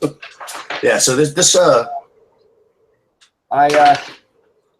Yeah. So now he's kind of at Mara, and he's starting to kind of get his tentacles on her. Okay. Well, then I quick yank Mara out of his tentacles. But like when he's wrapping his tentacles around. Have him slide down the obsidian chute. Okay, you're gonna just jump in there with Mara. What about? No, I'm gonna grab Zavinus. Oh, you're just gonna throw Mara down. Okay. I'm just gonna throw her down the chutes, the slot. I got you. Okay. Yeah, it goes. I mean, I'm not gonna shove her hard, just enough to get her to slide down. So if I understand. On the other side, she doesn't smash into it. She just bumps into it. Yeah. So you put her onto the chute and she starts to slide. Since you're taking time to do it gently, she'll only take 1 point of damage when you hit the wall on the other side, Mara. But because you're going slowly, this thing's going to try to attack you when you go back in for Zavinus. He tries to grab at you so you can't get Zavinus. He tries to push you out the door. So roll initiative against this thing. You're bouncing around in the room right now, Mara. He rolled a 6 on initiative. What'd you get? He's attacking in the room with her? No, you dragged her and neatly put her on gently. So then when you turned around, he basically came at you. He's trying to push you through the door so he can leave. You can have Savinus. I rolled a 6 also. Okay, so simultaneous. He's attacking you, and you're attacking him. Actually, let's not do that because this is going to be like a wrestle. So let's just re-roll. 2 on his side. 5 on mine. Okay, so you see this thing coming at you. Then I quickly grab Zavinus and just drag him behind me, and I just kind of like fall back down into the obsidian chute with Zavinus in my arms and all that, and we head down the chute to where Mara is at the other door. I don't know how this is going to turn out, but I think it's better than being Yeah. an octopus man. He's kind of okay. So since he's kind of somewhat trying to get between you and her, I'm gonna allow him to get one attack against you. Because you're literally gonna have to run. Mara's bouncing off in there. Yeah, she's bouncing off in there like she's like you're playing air hockey. Her body's bouncing around in the slot. Yeah, so Yeah. it's just Zavinus and I. So Yeah, it's between so- Zavinus, right? more or less. Yeah, I mean, Okay. I'll say you did say you moved them back, so you were probably pretty close to the door. But he was trying to grab on him, like get between you and him. So I'm gonna say that if you just try to grab him, you can do that. But he's going to try to attack you while you do it. As Mara's bouncing around in her sleep state, she's just like, "We playground." Okay. Oh, he rolled a 17. Okay, so actually he got you with the tentacle grab. All right. What's your strength? 12. All right. All right. So let's do this. What is it? There's no. Let's just roll. We're gonna do like a d20 roll off. So go ahead and just roll a d20, and whoever gets a higher roll is going to win this contest, even though he's probably stronger than you are. Oh, we only got 9 though. What'd you get? You did 9. Okay, you're able to yank. You're able to yank Zavinus away. Instead of it grabbing him, it just basically lashes out and attacks you instead. So you take 2 points of damage, but you do get him through the door. And Right. you guys are you're all bouncing around in that hallway. All right. Okay, so it like lashes out at you to try to stop you, but instead just cuts you or whatever. And you jump down there, and of course you're going fast. So both you and Zavinus take 1 point of damage from bouncing around. Okay. And yeah, I'll say eventually you stabilize yourself. I mean, there's no real. Right. So yeah, so you're sitting in the room, like kind of on the 2-inch ledge with your 2 sleeping friends, kind of like. And there's 4 doors here. Right. Right. Is the squid monster coming after us? Nope, you can't leave the room. He said the door closed. Though. Right. Have they started to wake up now? They're Good sleeping job. 6 hours. So at the end of this slide, there's a door there, right? Yeah, I mean, you can sit there and wait till they wake up if you want, but there's a Are you chance sure one you of them don't want me will to come. just introduce my other character? Because It's not happening. Never You're basically asleep. Hey, never give up. Never surrender. Yeah, exactly. Yeah, my goodness, we're just asleep. Come on. Yeah, you're like full hit points. Well, minus 1. So I'm just going to sit here and It's just a good thing that the cleric was the one that was awake during that, because I feel like somebody else might have. gather my wits, wait till they try to get out of it. Hopefully to get out of it soon. And Okay, so where do you want to sit in the room? Let me just show you the room. well, we kind of You tell me where you want to be. You can maneuver yourself slowly to get to I it. can't see it. It's way off in the corner. No, I'm going to show you. Hold on. Okay. I have to present. Okay. Okay. Let me try to do it. This is the room. Where's my finger? There's the room, right there. This one right here. Yep. So which door do you want? The top, bottom, left, or right? Okay. We didn't come through any doors. You did, but yeah, the one at the bottom is the one you came through. So there's one at the top also. You said, right? That's right. I'm going to try that door because we tried all these other ones the last time we were in here. Okay. Yeah, but you're gonna wait at the door. Or you're gonna try to go through it. Yeah, I'm gonna wait at least a little Okay. while, kind of catch my breath, have a drink of water, maybe nibble on some with my dry rations, maybe some pemmican and almonds or something like that, and try to just see if they can get out of this quick enough, because right now anything I go into can be just as bad or worse than what we've been in and all that, and I can't do this on my own. I need my friends here. Okay. So you're sitting there, eating your food, and which door? These guys again. Okay, so you're basically directly across from you, which would be the furthest door except for the one you came into, opens up, and in through it crawls a giant crocodile. And it basically puts its feet on the stuff and starts sliding a little bit, and it's trying to get like its balance. What do you want to do? Oh, criminy. You're basically sitting on a 2-inch ledge at the other end. There's a door right next to you, though. Right. Well, and the door we're up against on the other side because we slid to that far door, I thought. That's where you are. You're at that far door. Yeah. Well, then I guess I'm going to try to open this door. Okay. You open the door.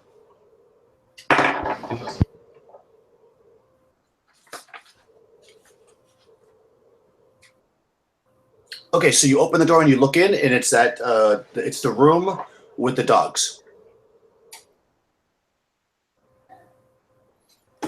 Okay. All right.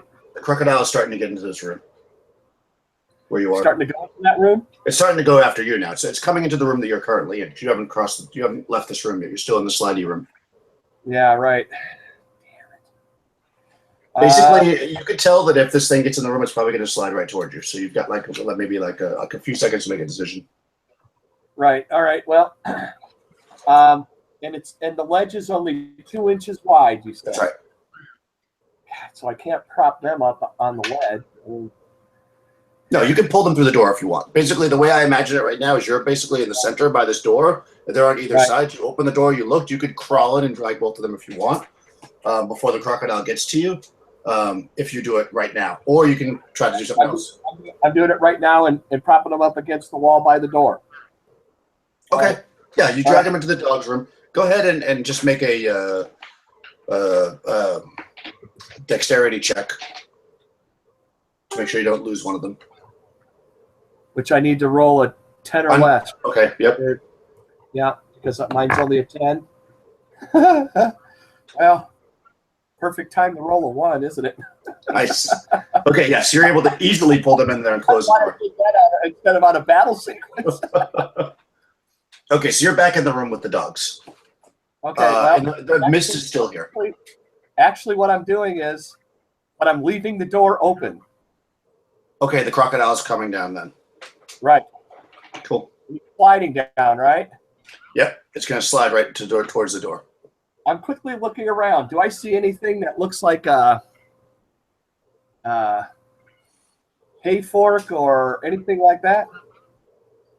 No, but you do see hay though, and you see the dogs. Well, you don't see the dogs. You know where they are. They're invisible. Right. But there's nothing that they use to pitch the hay. No, dogs don't have hands. No, well, I understand that, but somebody kept the No, I dogs know. there. So they have hands. Yeah, that's All not right. All right. Well, as it's sliding through, yeah, okay. I have my staff. Okay, as it's sliding through, tell me when it's starting to come through. That's gonna get you on. You're gonna leave the door open. We're gonna roll initiative then. All right. It rolled a 2. I rolled a 5. Cool. It slides right up to the door. What do you want to do? Is it sliding up to the door only or coming through the door? Oh, it's gonna come through the door. I mean, it's moving fast, and the door's open, so it's gonna come in after you. Yeah. Good. That's what I wanted to do. All right. That's what you want. Huh? That's what you wanted, I think, too, right? So. Yeah. So when its head comes through, Mhm. I'm going to hit it with the top of my staff, push it into this room with the dogs. Okay, Yeah, with the dog and your friends. As a lever and throwing it in, dragging it through. Okay, Quickly. but you're in the room, and so are your friends. Okay, Right. I just want to make sure that's clear, so we're on the same page. Right. I don't think that'll be too difficult to do. Go ahead and make an attack roll. It's moving pretty quickly, so I can't imagine. What armor class am I rolling against? Anyway? I don't know. I have to look it up. Sometimes I like to know. Mm-hmm. I don't know yet. Let's see, giant. That's where it's not in here.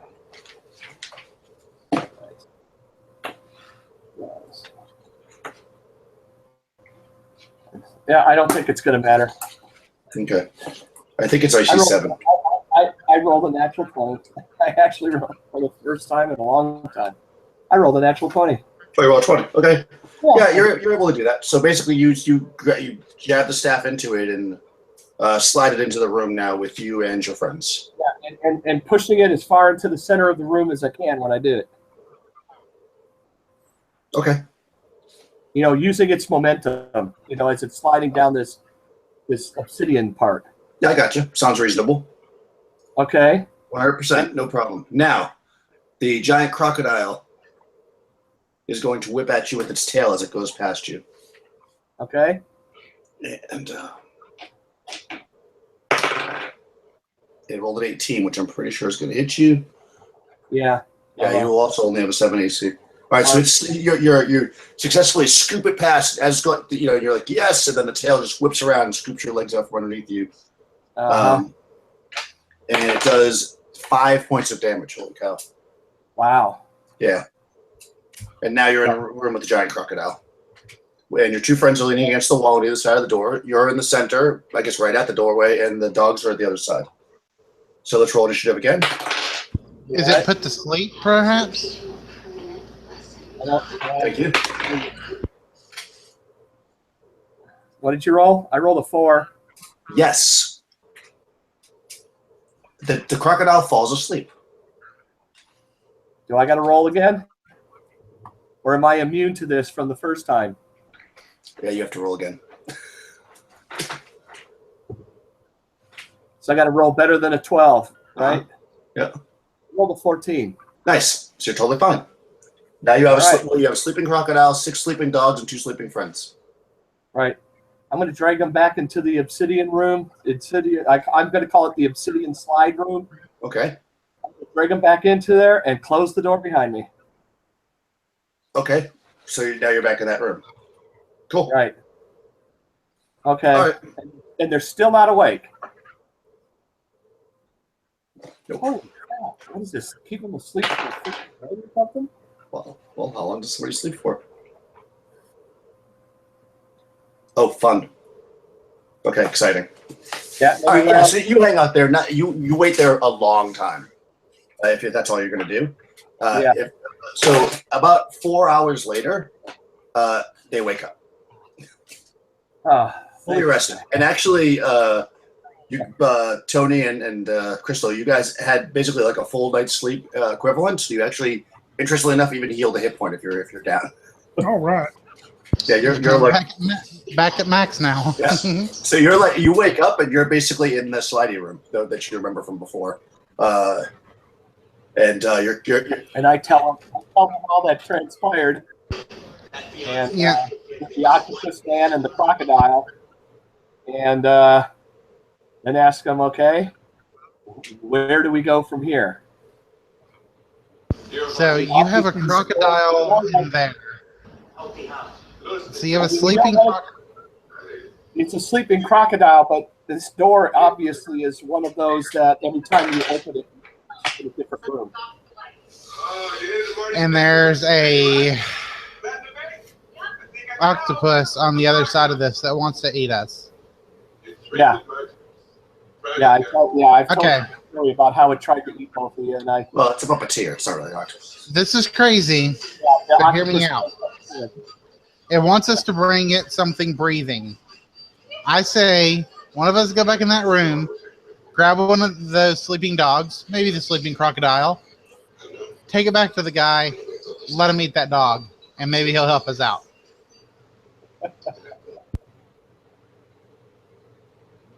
I don't know if we'd be able to drag it in this slippery, slidey room. All we have to do is slide it across the floor. Well, Zavinus looks open this looks door, at then you. it may take us somewhere else. You know, if we open it, it's probably going to take us somewhere else, not to the same room. No, this is a multi-door room. It'll take us back to the same place. Yeah, we could try. If you want, we could try. Okay. I'll attempt to go get a sleeping dog. Okay, so you open the door and you see the dog room, And the dog, you see the crocodile is asleep. The dogs, of course, are invisible, so you do not see them. But as soon as you step in the room, one of the dogs reappears visible, and speaks to you. He says, should I do a check first to see if I fall asleep? nope, the mist is gone. Okay. Awesome. Yeah. Okay. Okay, so the dog says to you, I'm sorry, I'm trying to find his name. I am Gaspard. What? Why are you? No, he doesn't know that. Okay, because you fall asleep, so he doesn't know that. So he says, "Greetings, I am Gaspard. I saw you enter the room before, and then I fell asleep and woke up to this beast here. Perhaps you could help me get rid of it." Yes, actually, that's exactly what I planned on doing. We're just going to take this beast down to that other door where fellow is waiting on some fresh alligator meat. Looks at you like he doesn't really understand what you're talking about, but then he takes 2 steps back to allow you to walk forward.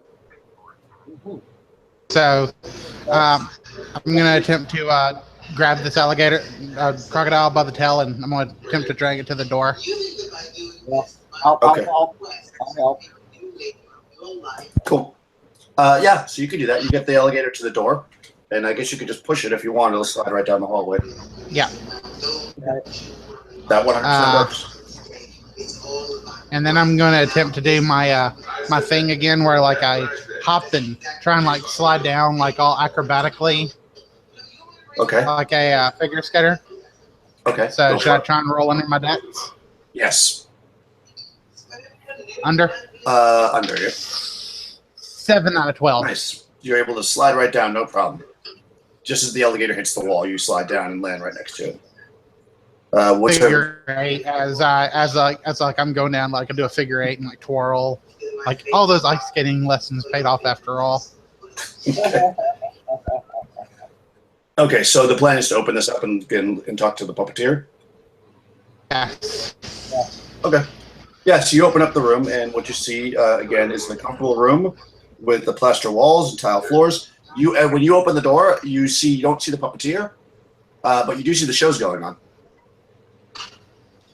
Okay, I'm going to drag this alligator and this crocodile inside, and I'm going to say, Mr. Puppeteer, I've heard that you're looking for some fresh food. Yeah. Okay. So you're going to interrupt the show? Oh, God. Yeah, I guess I am. Okay. Be close to the door and throw the crocodile in, be close to the door, and step out as quickly as you can. Okay. So basically, he slides open from him. So he slides open the curtain, and you see this guy. I mean, you just see the top. I mean, obviously you know because you were told, but you see basically what looks like a man stick his head out. He has a top hat and a monocle, and he says,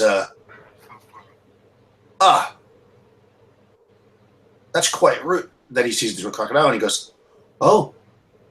And the curtain opens up, and he comes out with his little legs, and he says, interrupt your show. I just woke up. I'm, kind of still disoriented, but when my friend here said that you were looking for some fresh food, I just had to come help you out.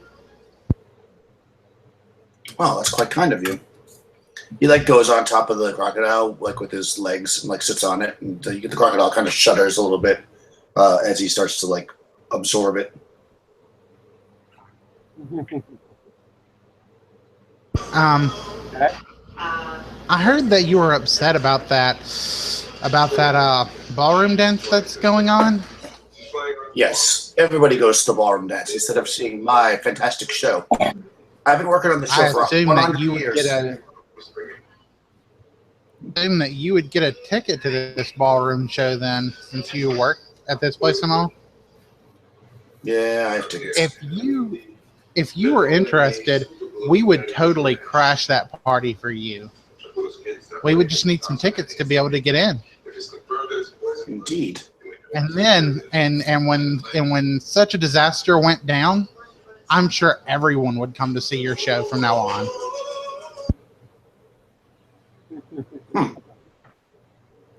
He reaches in his pocket and he says, "How many of you are there? 3?" Yes, that is correct. There's three of us. He's looking. He gives you 3 tickets.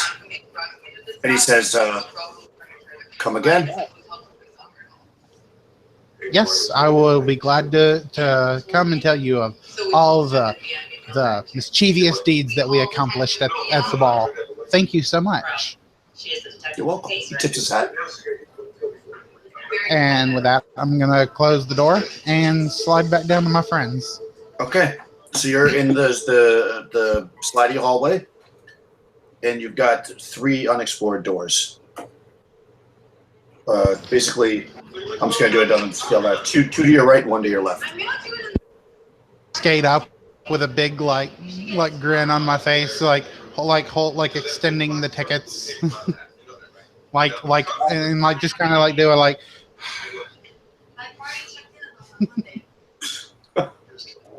Yeah. Nice. Well done. Very well done. Okay. So what are you thinking? You got 3 doors. Yeah. And then, or you can go back. I mean, the puppet room didn't have any other apparent entrances or exits. The dog room does have another, though. And the which may lead back to the puppet room. Maybe. And there's 3 other doors to this room. Let's take one of the ones we haven't gone through yet. Mm-hmm. The only one, if you're from the last time you were in the room, I mean, yeah, you could figure it out. Actually, the only one you haven't gone in is the one that's what would be the south east. So that's the one you want to go to. Cool. Yeah. Try that one. Well, okay, wait one second. Can rooms actually be exactly the same as last time, or will they be mixed? Well, one of them we never went through. Well, since you fully left the room, you think that they may have all changed, but you don't know until you try. Because these 2 aren't the same as they were last year. Maybe we should try the door with the robots inside. Okay. So the one that's on the just wall my by itself. suggestion. If you guys want to do something else, just let me know. Yeah, Zavinus, what do you think? But I will say that I'm totally awesome and did manage to get these tickets, and so far I'm kind of on fire. What does Zavinus want to do? Yeah, Zavinus just stands there and he's just shaking his head, and it's like, well, it doesn't really matter. Just pick one, and maybe we'll find our way back home. At this point, it doesn't matter. Well, as he looks towards Mara. Zavinus is getting like all gloom and doom on us, man. Yeah, he's that dream he had a moment ago while he was sleeping. It's got to him.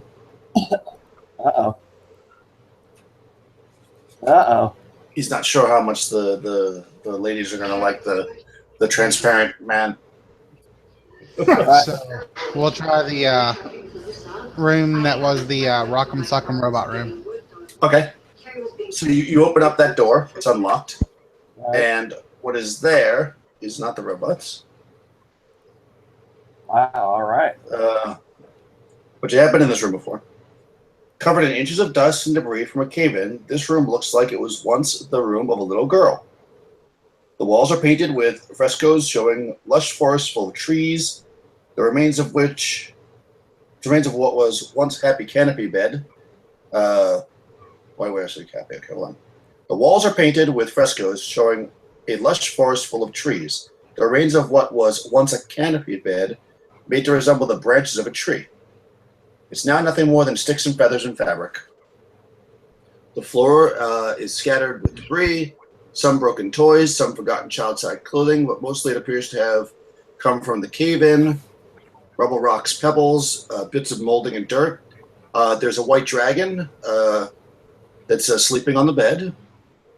And you hear a child's voice, and it repeats the following rhyme. 1, 2, where's my shoe? 3, 4, lock the door. 5, 6, the soldier kicks. 7, 8, it's far too late. 9, 10, start over again. So yeah, this is like a child's bedroom. Okay.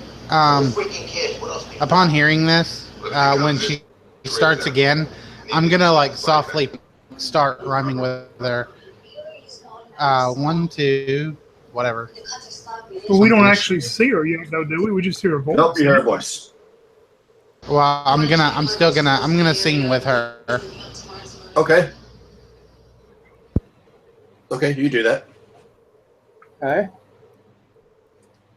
What's everyone else doing? And I'm stepping into the room as I'm doing this. Okay, good. You're in the room, you're rhyming. What's everyone else doing? Yeah, I'm going to enter the room also, but keeping a watchful eye on the dragon. Okay. Yeah. How about you? Likewise, sure. Okay. So you step into the room. You guys are watching the dragon. You're doing your rhymes. Let's see what happens. Let's see.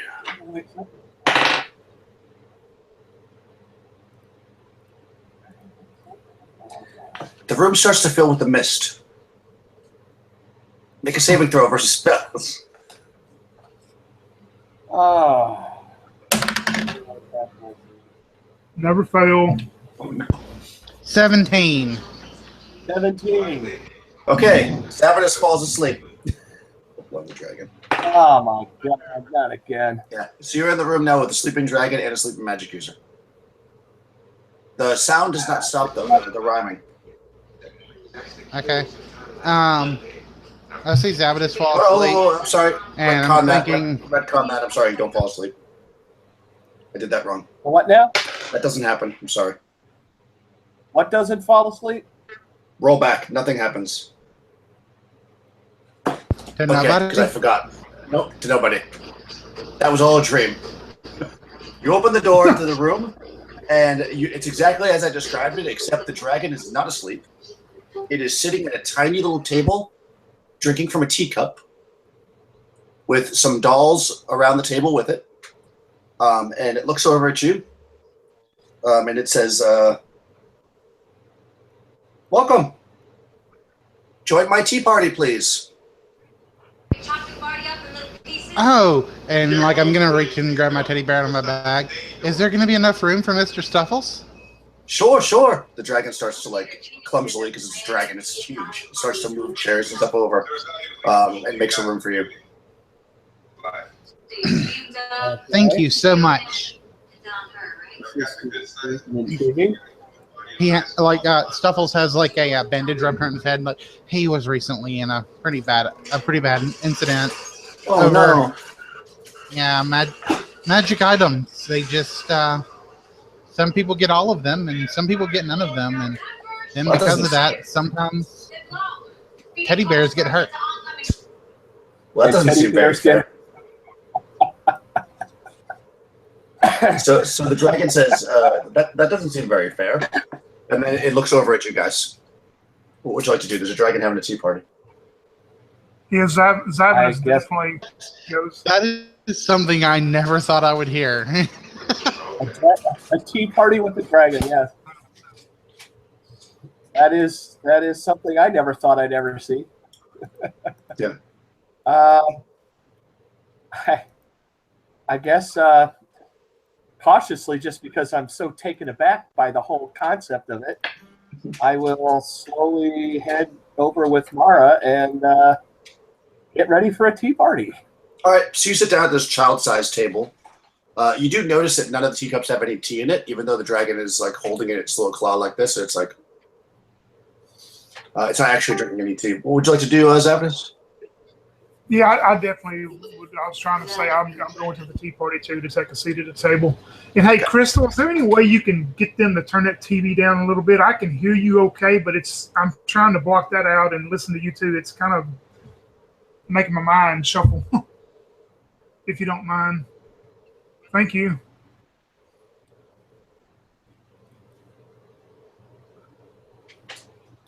She's gonna turn it down. Thanks. All right, yeah, just a notch or two, because like I said, I can hear you, but it's just that background noise is kind of rattling me. Is that any better? Yeah, much better. Thank you. Lots. Yeah. Yeah, so this dragon is here, and she introduces herself as Lollipop the dragon. And yeah. Oh, lolly, lolly, lolly. Nice to meet you, Lollipop. I'm gonna say and like I'm like reaching over to like the plate that the sugar would be on. I'm pretending to like grab some sugar to put in my tea and like stir it up and everything. Yeah. So how long have you been living here? Oh, a long time. Maybe The Polar Bear King? Oh, sure. He's a nice guy. He doesn't like any sugar in his tea, though. He likes iced tea. He must be from the south. Have we seen the little girl yet, or just did we hear her voice again? Or You've not seen or heard from the little girl, no? Well, I'm sorry. The rhyming? Yes, that's going on. but we haven't seen where it's coming from. I'm going to look towards the dragon and go, well, kind sir, thank you, and my members definitely thank you for the tea party. But where's the host? Is the host coming to the party? Oh, well, I wish. She hasn't, been around in a long time. Well, where do you think maybe we could find her at? I don't know. I just sit here having tea and, hoping that someday she'll join me. But at least I have my friends, and she points to all the stuffed animals. What was the dragon's name again? Lollipop. Lollipop. Yeah, so Lollipop also says you know, to you. Go ahead. Bob, we were actually formally invited by your master to the ball, but we're having such a hard time finding it. Perhaps if we could find our way to the ball, we could ask your master to come have tea with you again. Master? Well, the mistress of the house. Yes. I'd never get invited to a ball. I just have my friends here. Well, that just won't do. I'm gonna make sure to speak to the mistress of the house and have her invite you to her next ball. Oh, that's very kind of you. You had mentioned magic items and stuff. If you want, I have many toys. If you would like to take anything, feel free. All right. Oh, that's very kind of you. I would like to look around. Sure. Okay. You can. You don't have to. Should I do a search? No. You automatically find something. I just have to roll a d30.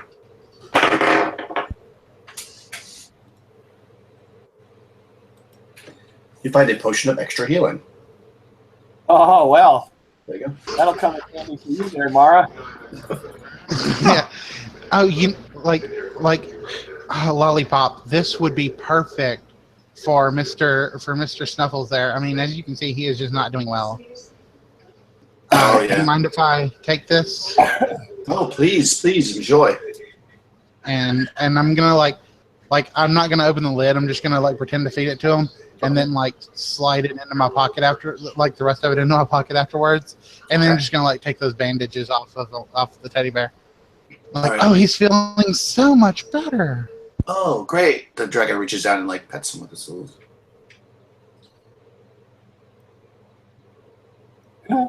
This is wild. I love it. So the dragons, would you like another cup of tea? The Zavinus will take another All my cup. friends are. I'll have another cup. Yeah, we'll have another. Okay, dragon. So, gather And as I get my teacup filled, I want to walk around the room, and I'm trying to maybe coordinate, maybe get closer if I can hear that voice anywhere closer, like in one corner than I can anywhere else. Okay, so go ahead and roll search. Okay. 2 again. Okay, good. Yeah, it actually, you're pretty sure that it's kind of emanating from everywhere. Like you're pretty certain it doesn't change, almost like it's in your head, but you know it's not. You know what I'm saying? Like no matter where you move in the room, it always sounds the same tone. Right. Yeah, and I would return to the table. I wouldn't say anything to Mara or to about it yet.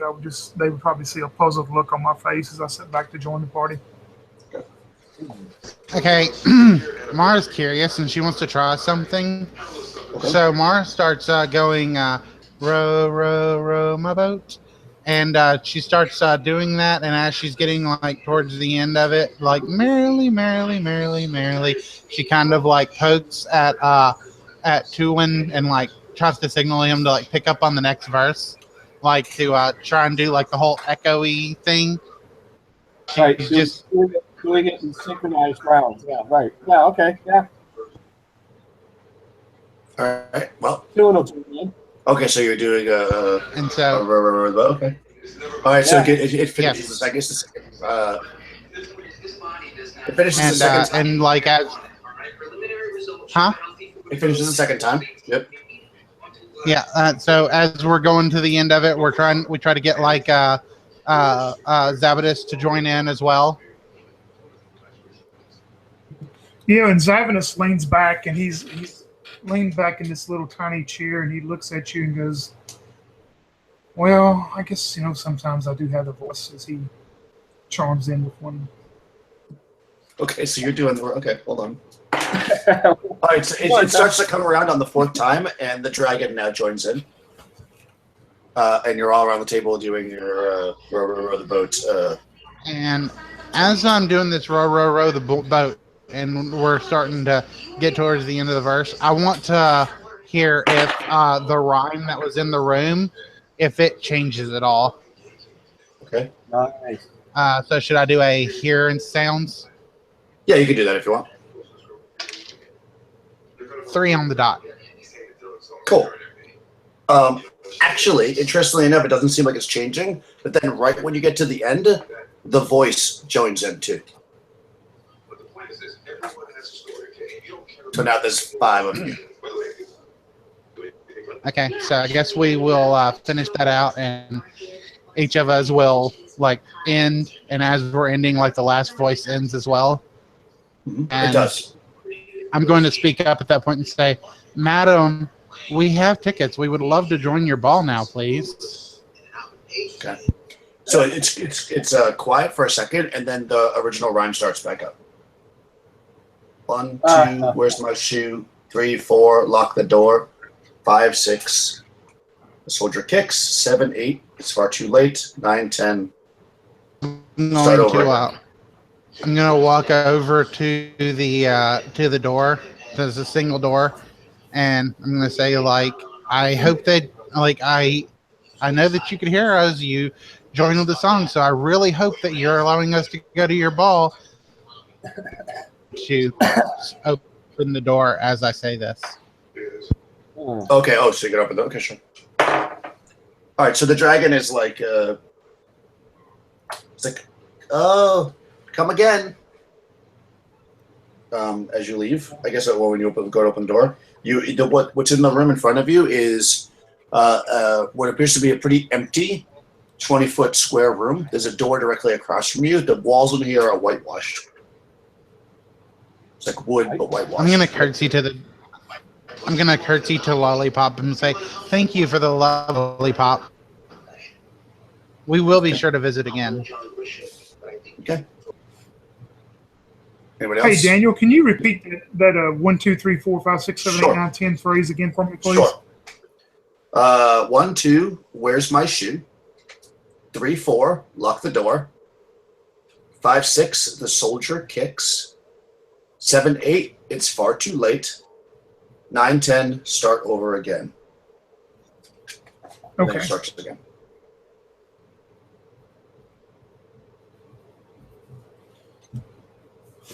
Okay. And now we're in this room with nothing right now. Yeah, if you leave the dragon, did you do that? Okay. Yeah, that'd be fine. I would go into this blank Okay. room. Yeah, it's pretty much a wooden, walls like paneling, basically, whitewashed. And there's kind of like a glow in the room that doesn't seem to be coming from anywhere. Just kind of like lit. Wow. Hey, folks, can we use this as a point to take a quick break, Sure. please? Yeah, let's do that. All right, 5 minutes. Yep, sounds Right. good.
Okay.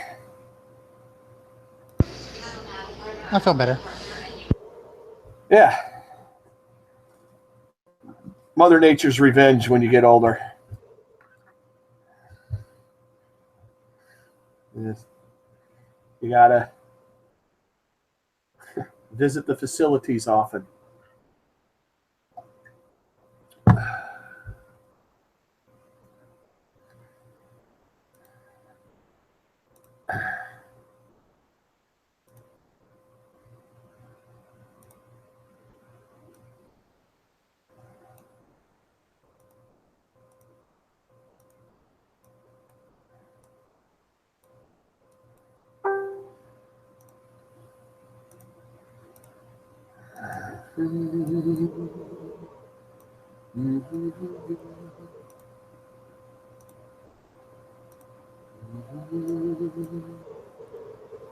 A lot of stuff there.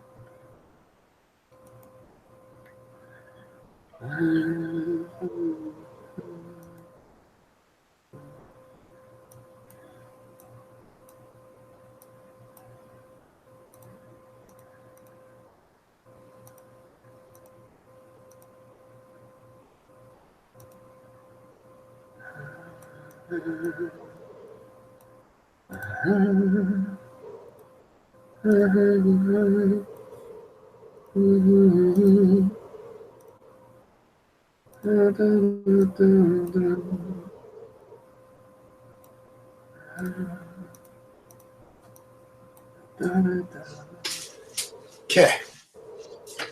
I think I did a faster coffee machine. I feel like I'm always the last one back. All right, good. So we're in this room, I guess. Yes. It's better. Yeah, it's very nondescript room. Yes. That's right. You're in a very nondescript room. There's one door, the door you came through, and then there's one other door.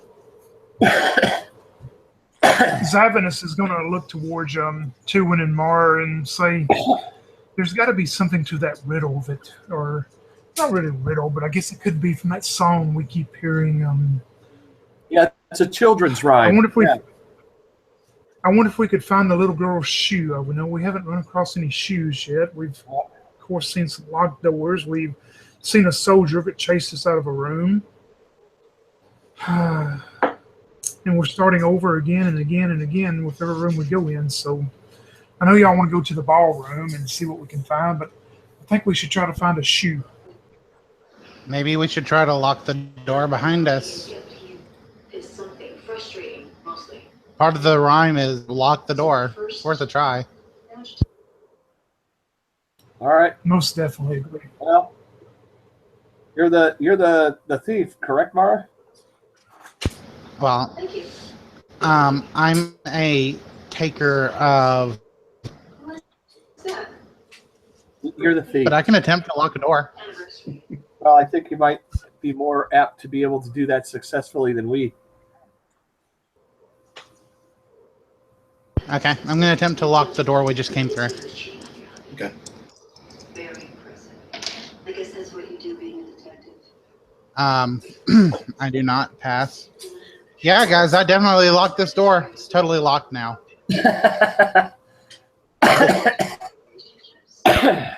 Pardon me. Good. Do you want to do what now? I want to check around this room before we leave. Okay. You want to search this room? Yeah, Okay. So go ahead and roll a search. So D6. Everybody else searching? 4. I'm going to try. I only got one success, but okay, go back. I got it the last. Nope, I I don't. failed this one.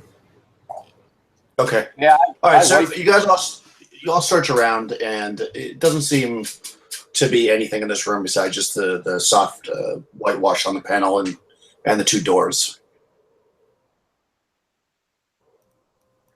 Okay. I guess we just go through the other door then, eh? Okay. You want to go to the other door? Cool. What else? It is unlocked. And let's see. You open the other door. Do. Oh.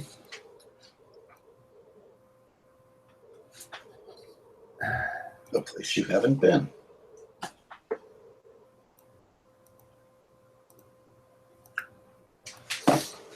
Okay, hold on. I'll look at my notes. This was a little more complicated. So you open this room up, and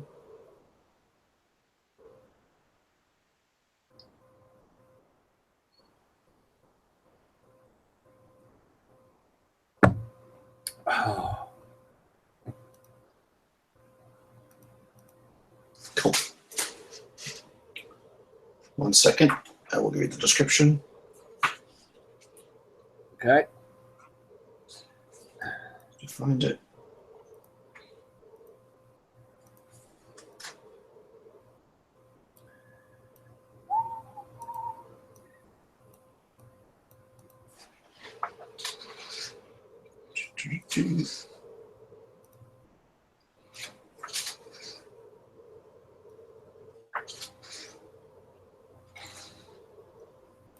There we go.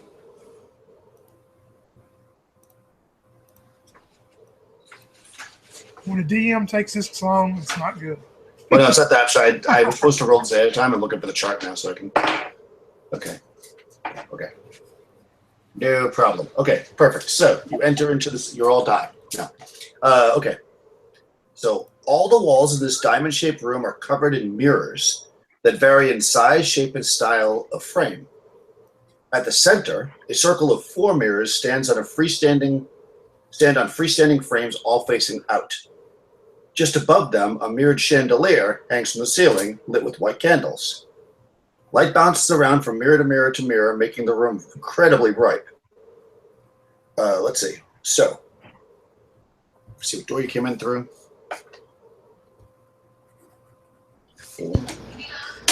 So there's basically, you come in this room and one door in and out. No, there's 4 doors. Okay. So you come into the door, and there's a door directly across from you, although it's blocked partially by those mirrors in the center. And there's a door to the left side and to the right side. It's a diamond-shaped room. Okay, so you come in there, and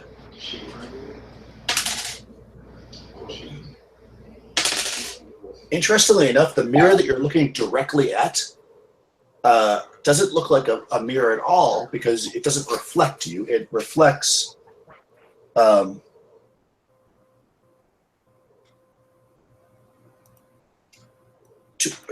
art gallery. Like, you're basically looking, you see all these mirrors everywhere, and this one mirror looks like it's actually a portal or a door into an art gallery. Huh. Lock the door behind us. Okay, so you guys step into the room? Cool. Yes, sir. Yeah. Cool. I fell again. Okay, guys, door's locked. Okay, so when you step in, and now you're close enough to the mirror to be able to mark out the art gallery, so I'm just going to read a bit of the description of it.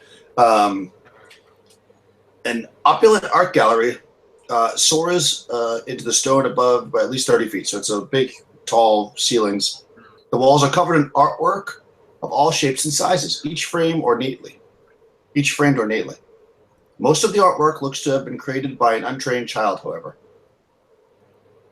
Among the cruder paintings, there are a few of higher quality, showing a small elven child with playing in the fields with family and with stuffed animals and dolls, and dancing in a ball. So basically, there's some like nice pieces of art that seem to all showcase this one young elven girl, about 10 years old.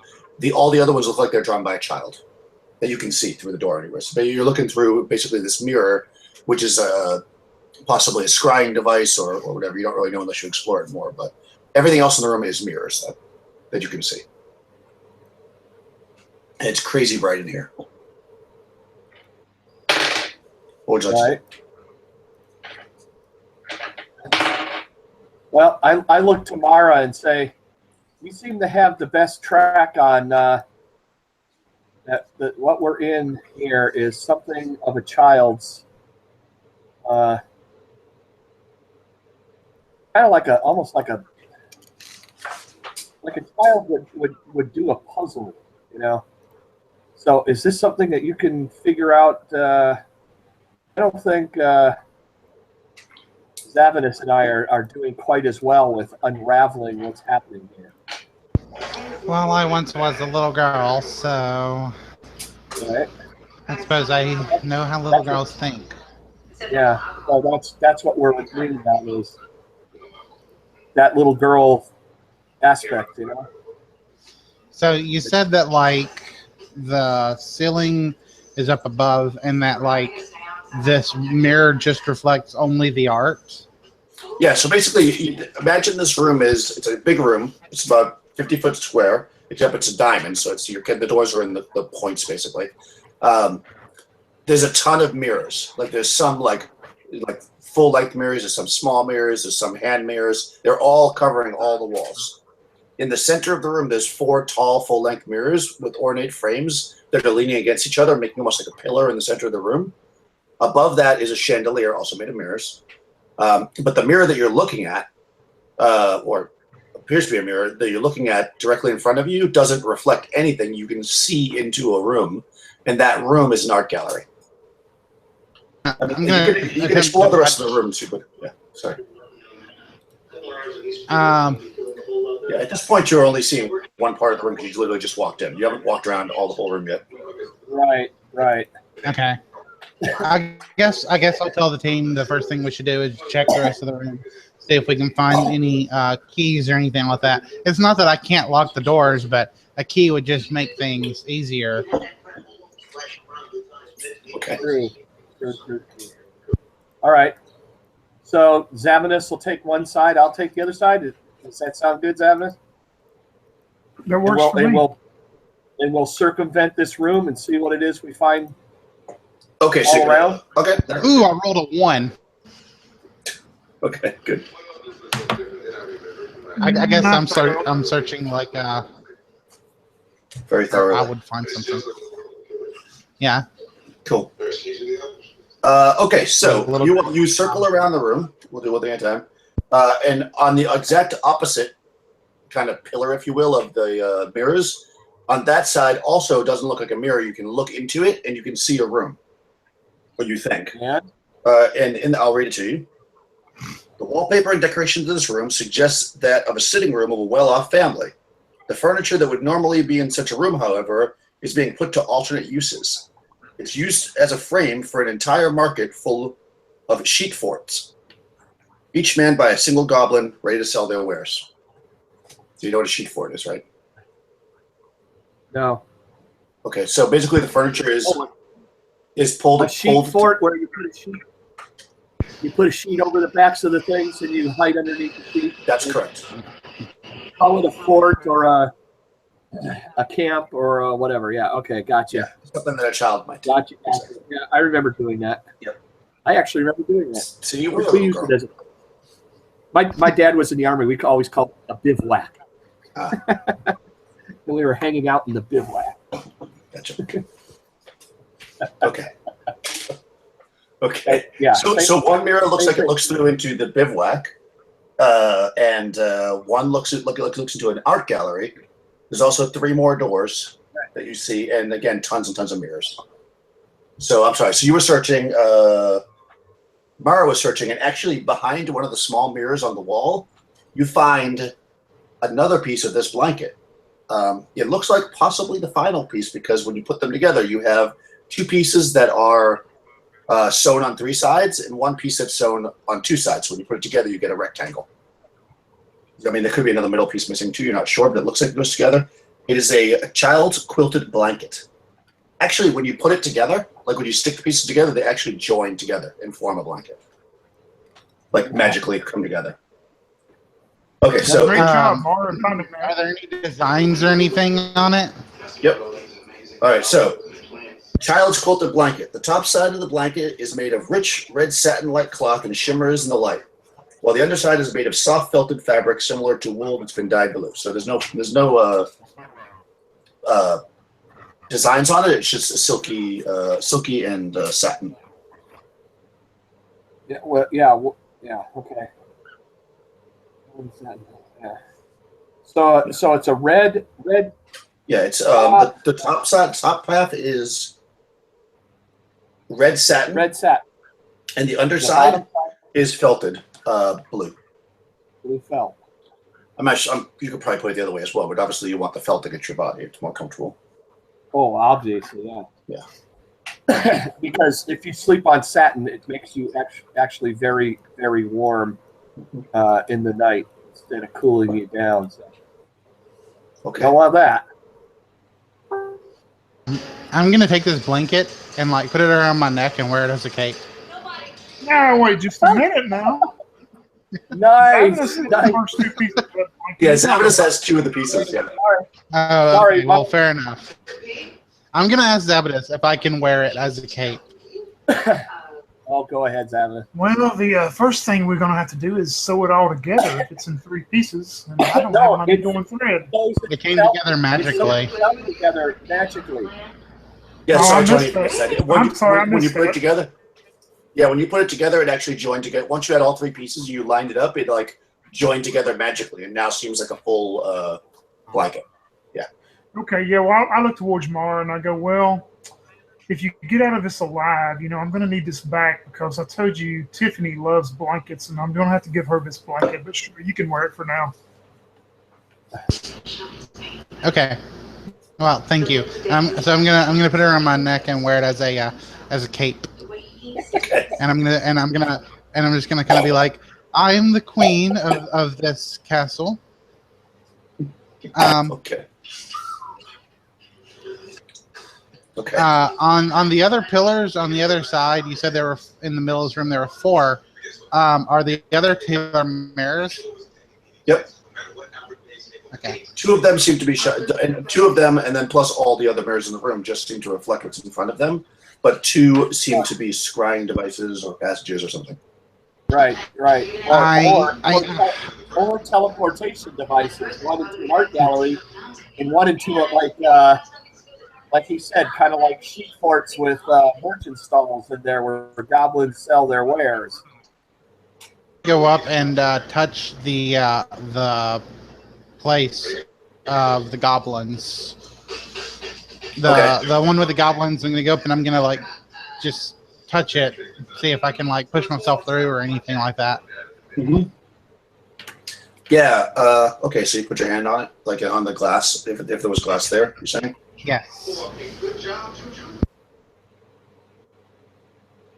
And while she does that one, Zavinus is going to do the one with the art gallery. Cool.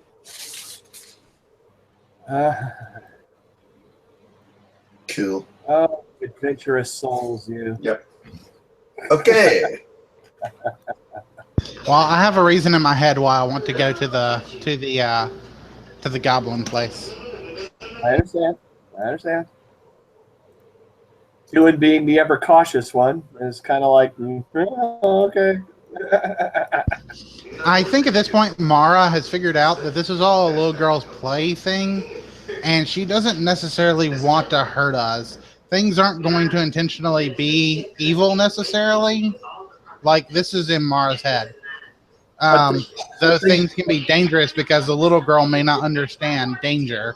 I don't think she's going to intentionally make things dangerous. Okay, so yeah, there you go. So you reach up and you put your hand to touch it, and as soon as you get like within like a foot of it, you're immediately sucked into the mirror, and all of a sudden what you're looking at is the room, like you're looking out from where the mirror was. And if anybody was looking at you, I guess possibly Tula was watching. You see Mara is now in the mirror, but you seem to be very 2-dimensional, Mara. Like you can't. You can only look out in front of you as if you're inside of a mirror, and you can only kind of see. On the other hand, on the other side, where's I cry out in astonishment. I don't know if Avinus will hear this before he does his thing and all that, but I'm just saying that's my reaction. Yeah, that's fine. You know, just that. Now I'm gonna say, since you didn't say you were waiting for each other, I'll say you did it simultaneously. Yeah, so, I was gonna say yeah, I would have done it simultaneous. Yeah. So when Zavinus reaches in, you feel your hand kind of pass through as if you could walk right through. But I don't get zapped in, okay? Nope. You kind of put your hand in, you just pull it right back out. It feels just like a door to you, an open door. And of course, you hear your compatriot scream. Don't touch the mirror. When he does. When he does, I pull my hand back out and immediately go over to where he's at. You make it sound like, you hear Tula scream like a little girl. I mean, what the hell? Well, that's how I imagine. So when I look back, is it like I'm looking at them like through a mirror? Yes, kind of. Okay. Well, like a piece Mars of glass. is kind of like, they'll figure it out. Mars is kind of like, they'll figure it out. And she turns to the goblins and she's like, "Good day, merchants. How are you?" They're not there. You can't even tell. Okay. You're literally flat in the mirror. Oh, okay. Yeah, it didn't transport you through it. It was it's just right now. You feel like it feels very odd because you feel very 2-dimensional because you are, and you can't even turn your head. Like you can only like look in front of you to where the mirror is. Can I wave my arms? Yeah, you can. And when you do, you're just flat in the mirror. But if you go to the edge of the mirror, stop. Okay, so I'm just trying to tell them to back off, don't touch this device. Mara,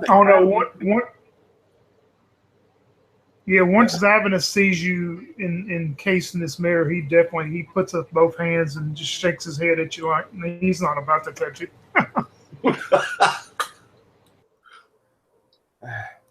Pariah.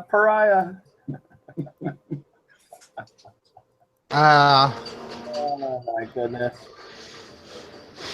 So can I at all like so I can't like bring my hand up or anything? I'm just like, okay.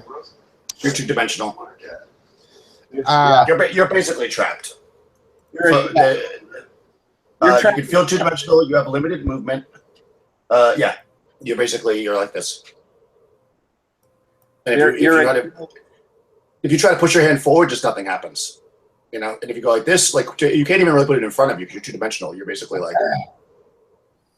Oh, holy crap! Yeah. So, in other words, he's in like flatland. Yep. Oh my god. If I were to try to like walk back, let's say, like would I just get smaller? Maybe like I'm actually moving. You know what I'm saying? Wow, it is such an honor to meet So I you. can't. I mean, I'm gonna say no. It's almost like your paper cutout. Think of it like that. You can't really do it. There is no third dimension where you are. Like it's literally just two-dimensional.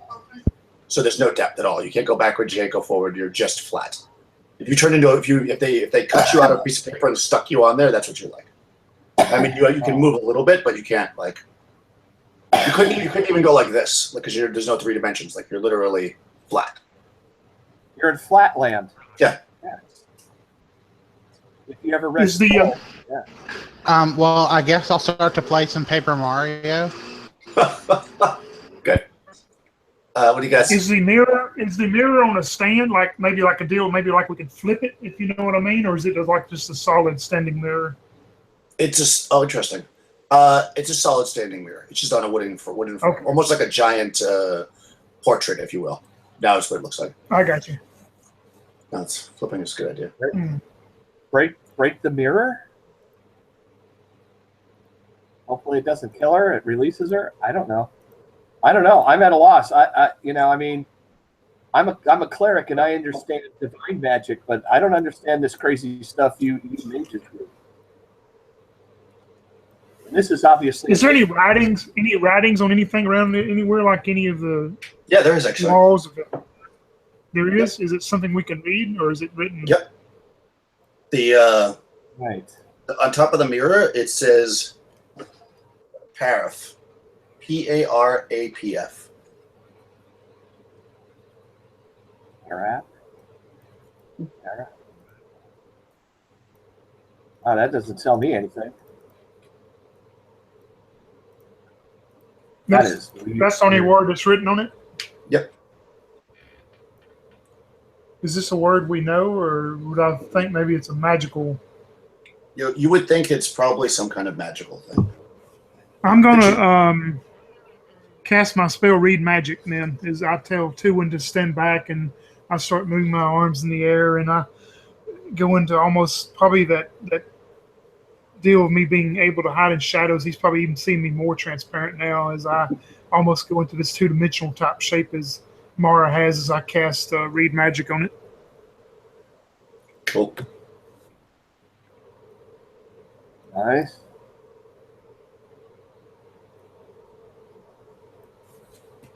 Do I get anything at all from that? I don't have to read Oh, the you know spell what? again. I'll have to find it. No, you're good. That you did it right. I explained it wrong. When you do read magic on it, then it says Paraf.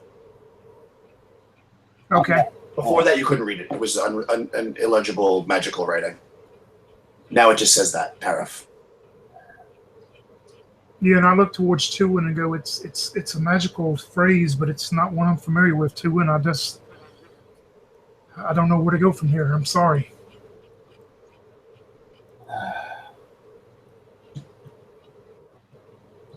Yeah, I'm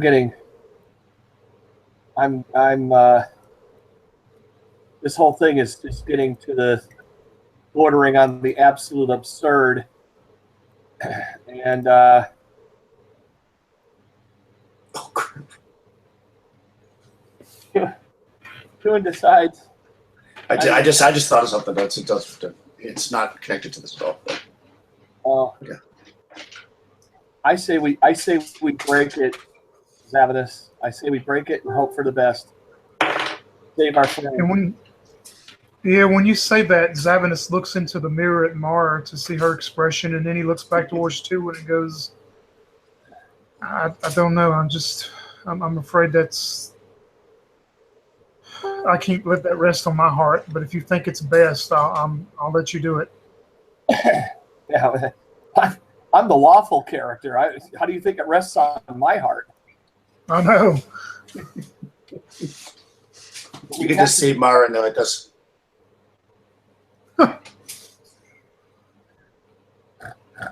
Right.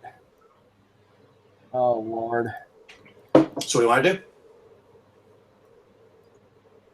Well, we can't leave her. Say the word. Say this magic word out loud and see what it does. First, before we try to be more desperate, like I'm thinking. Yeah, and Zavinus would do that. He would repeat the phrase. And Okay. You say it out loud, and you notice that the basically like the little plate that had the magic word on it, kind of like slightly starts to glow for a second and then dies.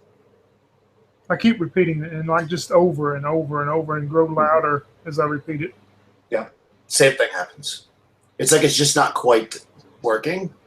Right. You feel like it probably should work, but that maybe it's just for whatever reason it's not. Are you pronouncing it wrong? Try different inflections. Try different. Well, no, I mean he's saying it correctly. You get the feeling that your magical knowledge would allow you to know that you think it's the magic word to make the mirror work, but perhaps the mirror is not working properly, and that's why the magic word's not working. Can you tell me how is the other mirror would be? Like, I'm not going to say anything. I just want to try and work this out on my own. What do I know the word? Yeah. How's it spelled again? I'll write in the chat. Yeah, like you get a feeling you're doing it correctly. Is the other mirror with the art gallery, is it still present? I mean, it's still showing the art gallery behind the mirror? It is. Okay.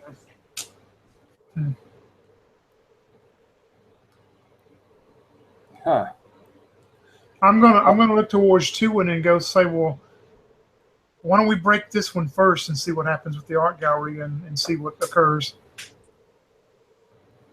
Yeah, but what if we want to go in there?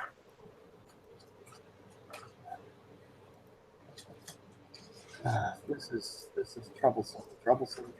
Okay, so the door to the north opens up, and inside. Oh, you know what?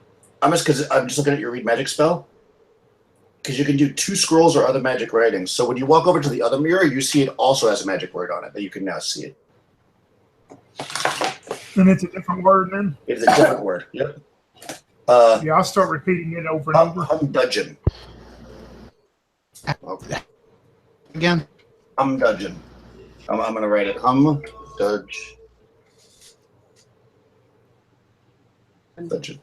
Dudgeon. Yeah, that's it. Humdudgeon. So you repeat that one, and you notice that the little plaque above, when you say it, it glows for about 5 seconds, and then fades back out. Whereas the other one went like real quick. Okay. Yeah. I keep repeating the words together. Paratham Dungeon. It pretty much the exact same thing happens. And then actually, as you're doing it, the door opens up to your north, and in through the door comes these 3 guys that kind of look like the puppeteer guy. They got the tentacle legs, and they're slightly dressed a little bit different. They're actually dressed like a mariachi band. There's 3 of them. You know, they got the big guitar, and then the little one, and the violin, and they come through and they're playing music. They basically come into the room and they start playing a show, and they just like stop there, and one guy puts his hat down on the ground and they just start playing. I'm sure they're going to want a meal and recompense. Yeah. Yes. They're playing their those 3 of them. Yeah. They're looking at you. And they're playing their music. Yeah, right. It would be a violin, right? That's a little guitar and a big one. Well, yeah, or a horn. Yeah, but yeah. Horn. Yeah. One is a horn. That's better. A horn, a violin, and a guitar. Sounds good. And they're rocking it. Yeah, Zavinus will let them go through their little deal, and when it ends, he'll approach them and go, "Look, we don't have time for this. We can maybe give you something for your beautiful music, but can you help us with our problem here? One of our friends," and he turns and points towards the mirror. "She seems to have found herself in a very precarious situation here." Okay. Yeah. So they look and they say, "Oh yeah, that one must be broken." And then the guy picks up his hat and he kind of holds it out. When he does, I'm going to look towards Tuin and go, "Do you have any more candies?" Oh, I gave them all away. Give the candy necklace away. Oh, well. And you'll see Zavinus reaching one of his little belt pouches and pick out a silver piece and drop in their hat. Okay. They bow. They say, gracias. And then they puts his sombrero back on and they start playing and they go. And they actually stand in front of the other mirror, the one that's that has some dungeon written on it. And they say that and then they walk through. And then you don't hear the music anymore.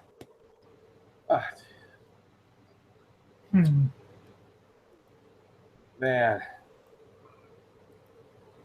I am absolutely okay. Well, I mean, we're back to either break the mirror and hope that it gets her out, or we're going to be standing here for the rest of our lives. Let's hope not. I'm just saying. Yeah, and Zavinus would look towards you too and go, "Well, as you carry a club, right? So if you pull the club out, he'll say it should be both of us that do this, and we'll both grip the handles of it." All right. Well, I don't say we break the glass itself. Smash it on the frame, which might crack the glass and expel her out. You know, because I don't want to harm her with our attacks. I don't want to hit the glass directly. Okay. Is that what you're going to do? You want to hit the side of the mirror and try to crack it? Well, hit the frame to try to crack it from the sides. Mm-hmm. You know, okay. Davinus takes one side of the frame, I take the other side, and we smash it. Oh, you're doing it at the same time? Yes. Okay. Risky. I like it. Well, no, my idea was we both just use his club as we both grip his club. That's what I was saying. Oh, both of those clubs at the same time. You don't have a staff or anything? I'm sorry. No, I sure don't. Believe it or not. Oh, okay. Well then, yeah, I guess we'll do it. We'll do it your way then, because it's the only thing that we have strong enough to break through this thing, hopefully, successfully. Okay, so you're gonna hit it, the mirror. Yes. Okay. So you take your club.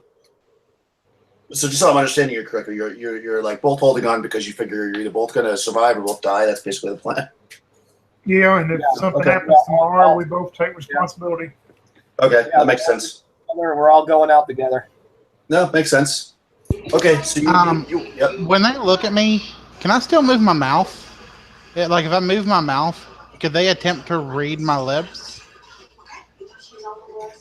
If you really do it in real life and they can read your lips, yes. Okay.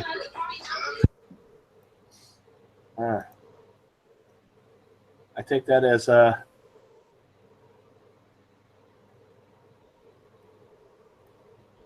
as a forget about it. I don't know. What's your thoughts there, Mara?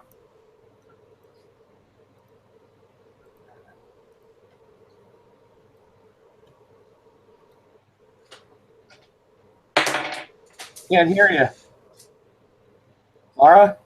Can't hear you. I just grab your arms and when we need to do this. I can't really say anything. I don't want to metagame. So you probably won't be able to read my lips because the resolution of the camera and everything, but I tried telling you my thought. In the drag time, yeah. Okay, so you're hitting it? Yeah, we're going to strike it. Cool. All right, so you swing back together as a team and smash the side of the mirror. And a large crack forms in the center of it. And then all of a sudden, Mara gets like spit out onto the ground in front of it. 3-dimensional again. Okay. And the mirror is now broken. You don't see anything in the mirror anymore. It's broken. I was trying to tell you to say the word backwards because we're in a mirror room. Oh. Nice. Oh, well. Oh, well. Okay, so Just that one. she's been spit out of the mirror now. What would you like to do? Leave this room. Okay, in what way? You've got 3 doors you haven't gone through. The original door you came from, and the potential portal into the art gallery. Yeah. Let's look again at this art gallery, and peruse it a little more finely here. Okay, you can look through it. So you look through the window. I'm sorry, you look through the we'll call it the window, the mirror, basically into the art gallery. It's about 60 foot by 60 foot square. You can't see the whole room though because there's like sections of art like that are dividing it up. But I will read what you can see. Okay. An opulent art gallery soars into the stone above by at least 30 feet. So basically you got 30-foot ceilings, which is unusual because most of the ceilings in there have only been 10 feet, except for a couple of the rooms. Right. The walls are covered in artwork of all shapes and sizes, each framed ornately. Most of the artwork looks to have been created by an untrained child. However, among the cruder paintings, there are a few of higher quality, showing a young elvish child, a girl, enjoying some pastimes, playing with pets, reading books to her stuffed animals and dolls, and dancing at the ball. Okay. So imagine an art gallery that has like really nice paintings of those things, and then all the rest of the stuff equally framed as artwork done by a child. There's some macaroni paintings. There's some coloring books or whatever. I mean, whatever the heck.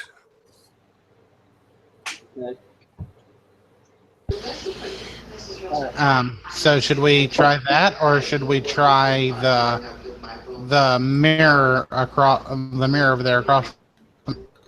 I'm thinking that with the trend, the way things have been going,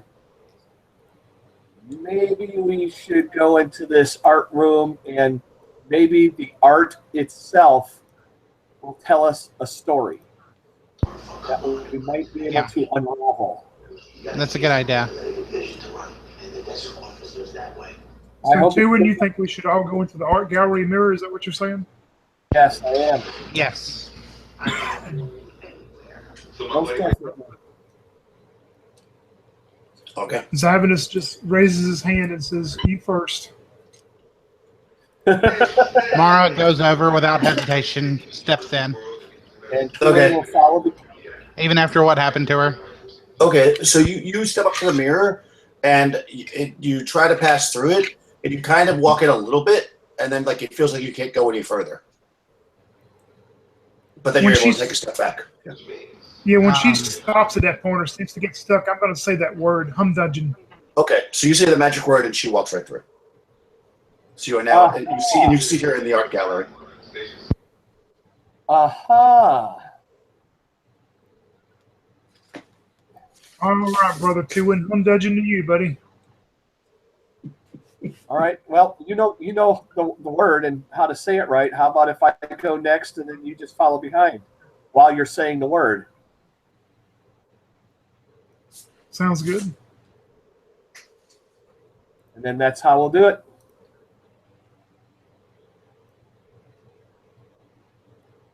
Cool. All right, so you guys all walk through, and you're in this art gallery as described. One thing you notice when you step in now, because you can see more around, is you look over kind of around the corner and you can actually see these rats that are probably about the size of a halfling, but they're standing on 2 feet, and they're wearing overalls, and they have tool belts, and they seem to be adjusting one of the frames on a painting. And when they see you, they turn and they say, "Who let you in here?" They say what? Who let you in here? Her Majesty has invited us to her ballroom, and we're on our way, but we're slightly lost. The ballroom. No, this isn't going to the ballroom. Well, we know that. I'm trying to get you direct us the way to go. None of the portals today go to the ballroom. You'll have to wait. Okay, well. Oh, when do they go? When is the ballroom open? Listen, I get a work order, and I do it. I don't know ahead of time. I'm not the boss. You got to talk to my union rep.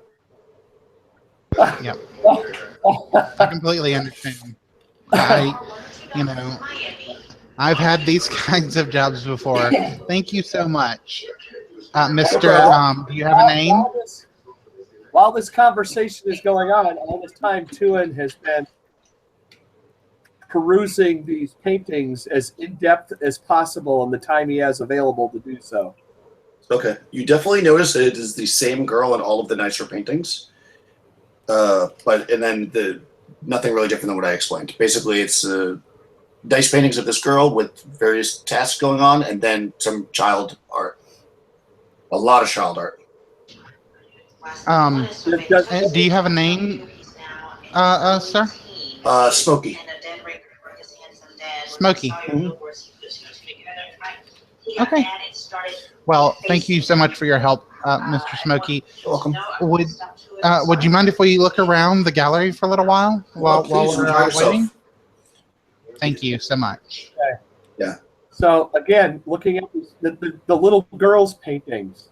Yep. Do they follow, or if we look at them long enough, do we perceive any kind of sequence, any kind of consistent thought patterns, any kind of themes? Okay. Hold on. I'll answer that in a second. While you were talking to the rat, though, the painting he was fixing did look, and because you've been to this room, you noticed it. It looked like it may have been some kind of portal because you could see into the room that had all the vault room, which was the metal walled room with all the shelves. He seemed to be adjusting that tapestry or whatever that was that. So as far as they go, I mean, now that you've been here for a while and you've done several things, you definitely see things like the dolls that she's having the tea party with are some of the same dolls that were in the room with the dragon. And you can see that, some of the toys that you'd found in other rooms that were broken, you see in some of the pictures with her playing with them and stuff. So it definitely seems like there's a connection here. Are any of the paintings missing? Maybe it's just a frame. No. Are there any paintings of the ballroom? Yes, there are paintings of her at a ballroom dance. She is actually one of only a few children, but amongst a lot of adults. And actually, even though what you saw in the ballroom was decrepit and undead and nasty, this looks like it may have been that, but much nicer. Like not decrepit and undead and nasty. So Is she wearing shoes? Mara is gonna look at this. She's wearing shoes, yes. Mara's gonna look at the painting of the really nice place, and she's gonna say, "I think that this is what this little girl saw, but the room that's within these walls with all the undead That's what she felt. Like, I don't think she was happy being there. She was likely lonely. Right? That could be. So to answer your question, Tori, she is wearing shoes. She has Okay, like gotcha. she has like little red shoes on. Okay. Okay. I'm Appropriate thinking shoes. that this is what I'm thinking to myself. I'm not yet speaking it out loud. But Okay. I'm sitting here Well, thinking then that maybe you all shouldn't say it these- outside. Well, yeah, okay. So I'm gonna say it to them. I just gave All my these people- crazy theory about something, so. Right, but all these paintings seem to represent a room we've been in. And I'm starting to wonder. I said we burn this all these paintings. We burn this gallery. Maybe we can get out of here. I really would. I would like highly recommend against that, seeing as how there are nice construction workers over there who are attempting to fix this place right now. Yeah, Zabanus would definitely be on the side of Mara and go, Brother Two, I'm afraid you've been in here too long also. That's not a good idea. Yeah, we're all gonna die in here. You're being All affected. right. You're being affected by the So the rat looks at you and he's like, "Yeah, as if you could burn this place down."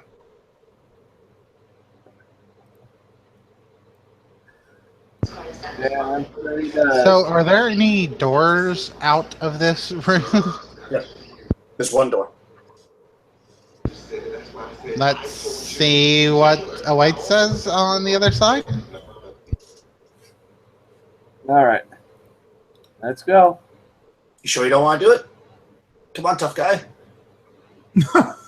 Light up a match. He's looking at you.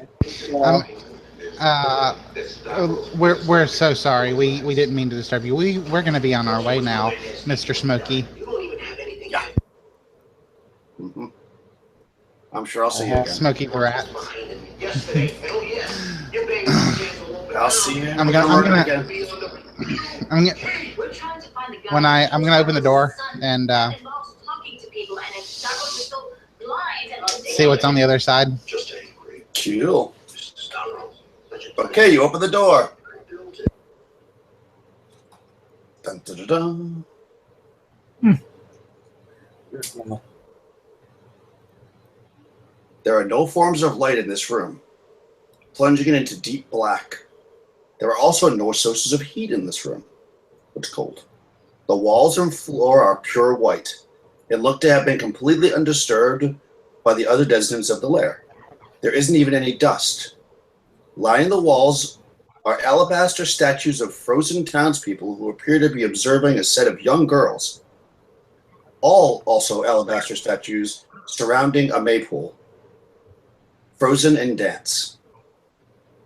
The expressions on the faces of the dancers are joyful and jubilant, matching most of the townspeople watching, save for those on the north wall, where the statues are all staring at something unseen in alarm, pointing towards the southern wall as if there's something terrifying there.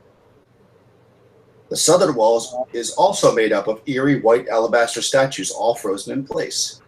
These statues are being run over by horses, archers, and spearmen. Their faces are frozen in contorted pain, their expressions of surprise, terror, and shock. Between these two sets of statues stands a young elven girl. She's encased in pink crystal, though otherwise looking unscathed. She's seen in a defensive pose, a scream on her lips, her arms outstretched as if to reach for something. All right. Cap was clear. No more harassing us. No, actually, Captain, we got one more day. Well, I'm gonna walk up and I'm gonna attempt to touch her hand. I don't do gracious, and with this back, Okay. I don't think you do either. Okay.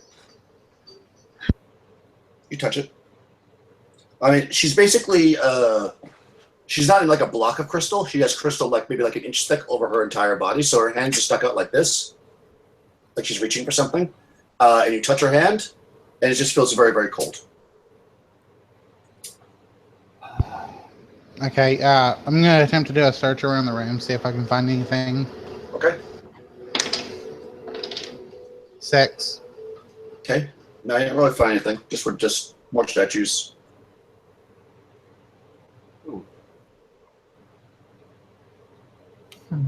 Anybody else want to do anything?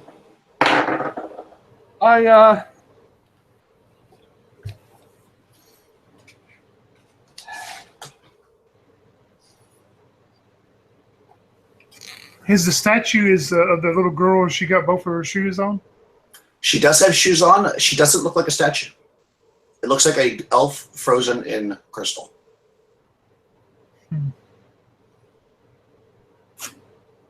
I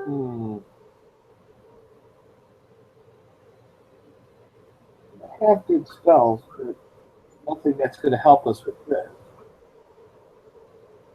Actually, you know what? I'm sorry. No, she's only wearing one shoe. Only wearing one shoe. There we go.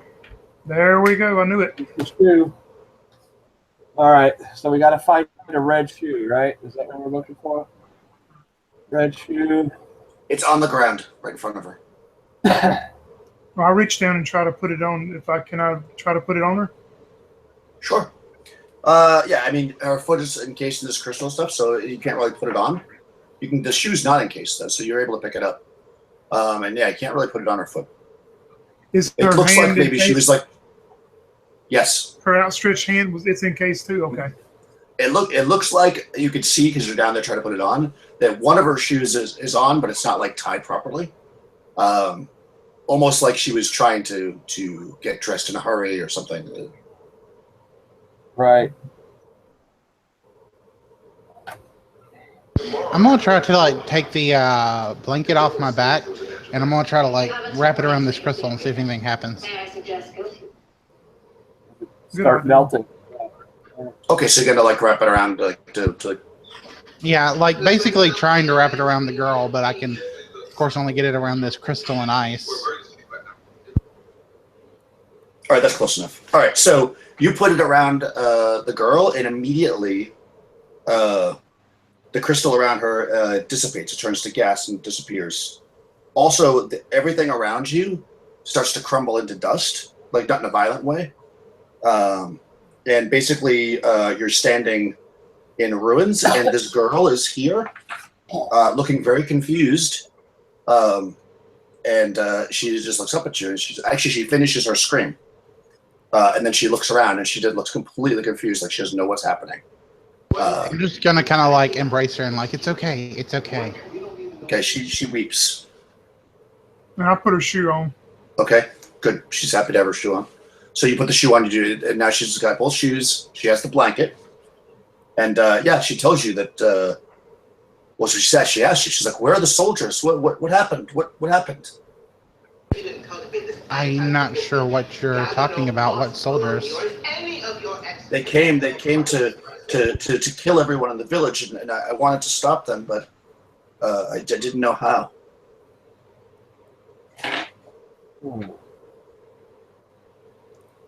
This is not for you. There are no soldiers around here. You're safe. Okay. She looks relieved. So am I. And Kuan then asks, "What is your name?" I'm Zaya. Oh, wow. I had such a terrible dream. What was that dream?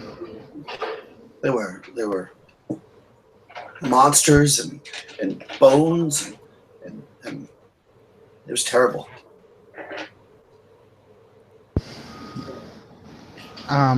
Would you be willing to come with us? We promise to keep you safe from anything. Yes. She's about 11. She's very much a child. Okay. Right. Mara, with her with her kind of motherly instinct, is just gonna wrap her in this blanket and kind of like pick her up and like carry her. And you can tell too that like by the style of her dress and the shoes and everything that this is very, very old, like very old, like no longer even close to in style. Basically, if you think about it, like the way she's dressed is Right. from centuries ago. Yeah. Right. And yeah, and when you turn around, the door that you came through is gone, and there's just basically a passageway, and you can clearly see the way out. Like it's just a hallway that just leads to those stairs, and all those brambles that attacked you when you first came in, they're all gone. So you just see the sky above, the clear sky. As Mara is walking down this passage, she's gonna start singing "Row, row, row my boat." Okay. Nice. Nice. Very, very good. That's yeah. You basically say that what you end up finding out in the end, because when you get back out, like all that like bone field with the undead that were attacking you and all the stuff in the forest, it's all gone. Like all that evil has been dissipated. The river is like completely calm now, and essentially this girl has in her some kind of magic. I mean, you don't know that much about it. You'd have to spend time to research it, but that essentially when she was trying to save her village by activating it and basically caused like everybody to die and essentially created this entire region, like a regional effect that's been going on for the last like several hundred years. Right. Wow. All right. Yeah. Nice. Yeah, and everything in the dungeon is gone except for the things you have physically on your body. So if you had anything like anything you picked up, like the magic items, they're still there, but all the other stuff is gone. Like everything that you left, So all the creatures. Zavinus has his tent, and I have the backpack of holding because I gave up the candy necklace. Yeah. Yeah, and any of the other stuff that you picked up that you're physically holding, you have. I guess I would have taken my teddy bear and that potion. Yeah, like your teddy bear stays. And that kite I had. Yeah, and the kite. Oh, yeah. Anything you have on your body, you stayed. Yeah, that's right. But if you left anything in any of the rooms, I don't think you really did, but they would all be gone now. Okay. Yeah, and that's basically it. I mean, you essentially. I mean, this is Zaya. Huh. And yeah, I mean, it's kind of an interesting thing. Like you could add this into a much more in-depth campaign where you can get more into the background and the story of it. It actually goes back like a couple thousand years if you want to actually incorporate it in a campaign. But this was all caused because there's like a demigod that lives in the river and goes from body to body. And it was actually in her body, but it can't actually be activated until she reaches puberty. So that's why she didn't have the full power. But somehow, because of her fright or whatever, she was able to unleash it, but couldn't control it. And that's basically what caused all this. That's why it was so crazy. It was when she started talking about like the soldiers and stuff. I kind of thought like she must have, out of fear, done something like must be kind of like magical.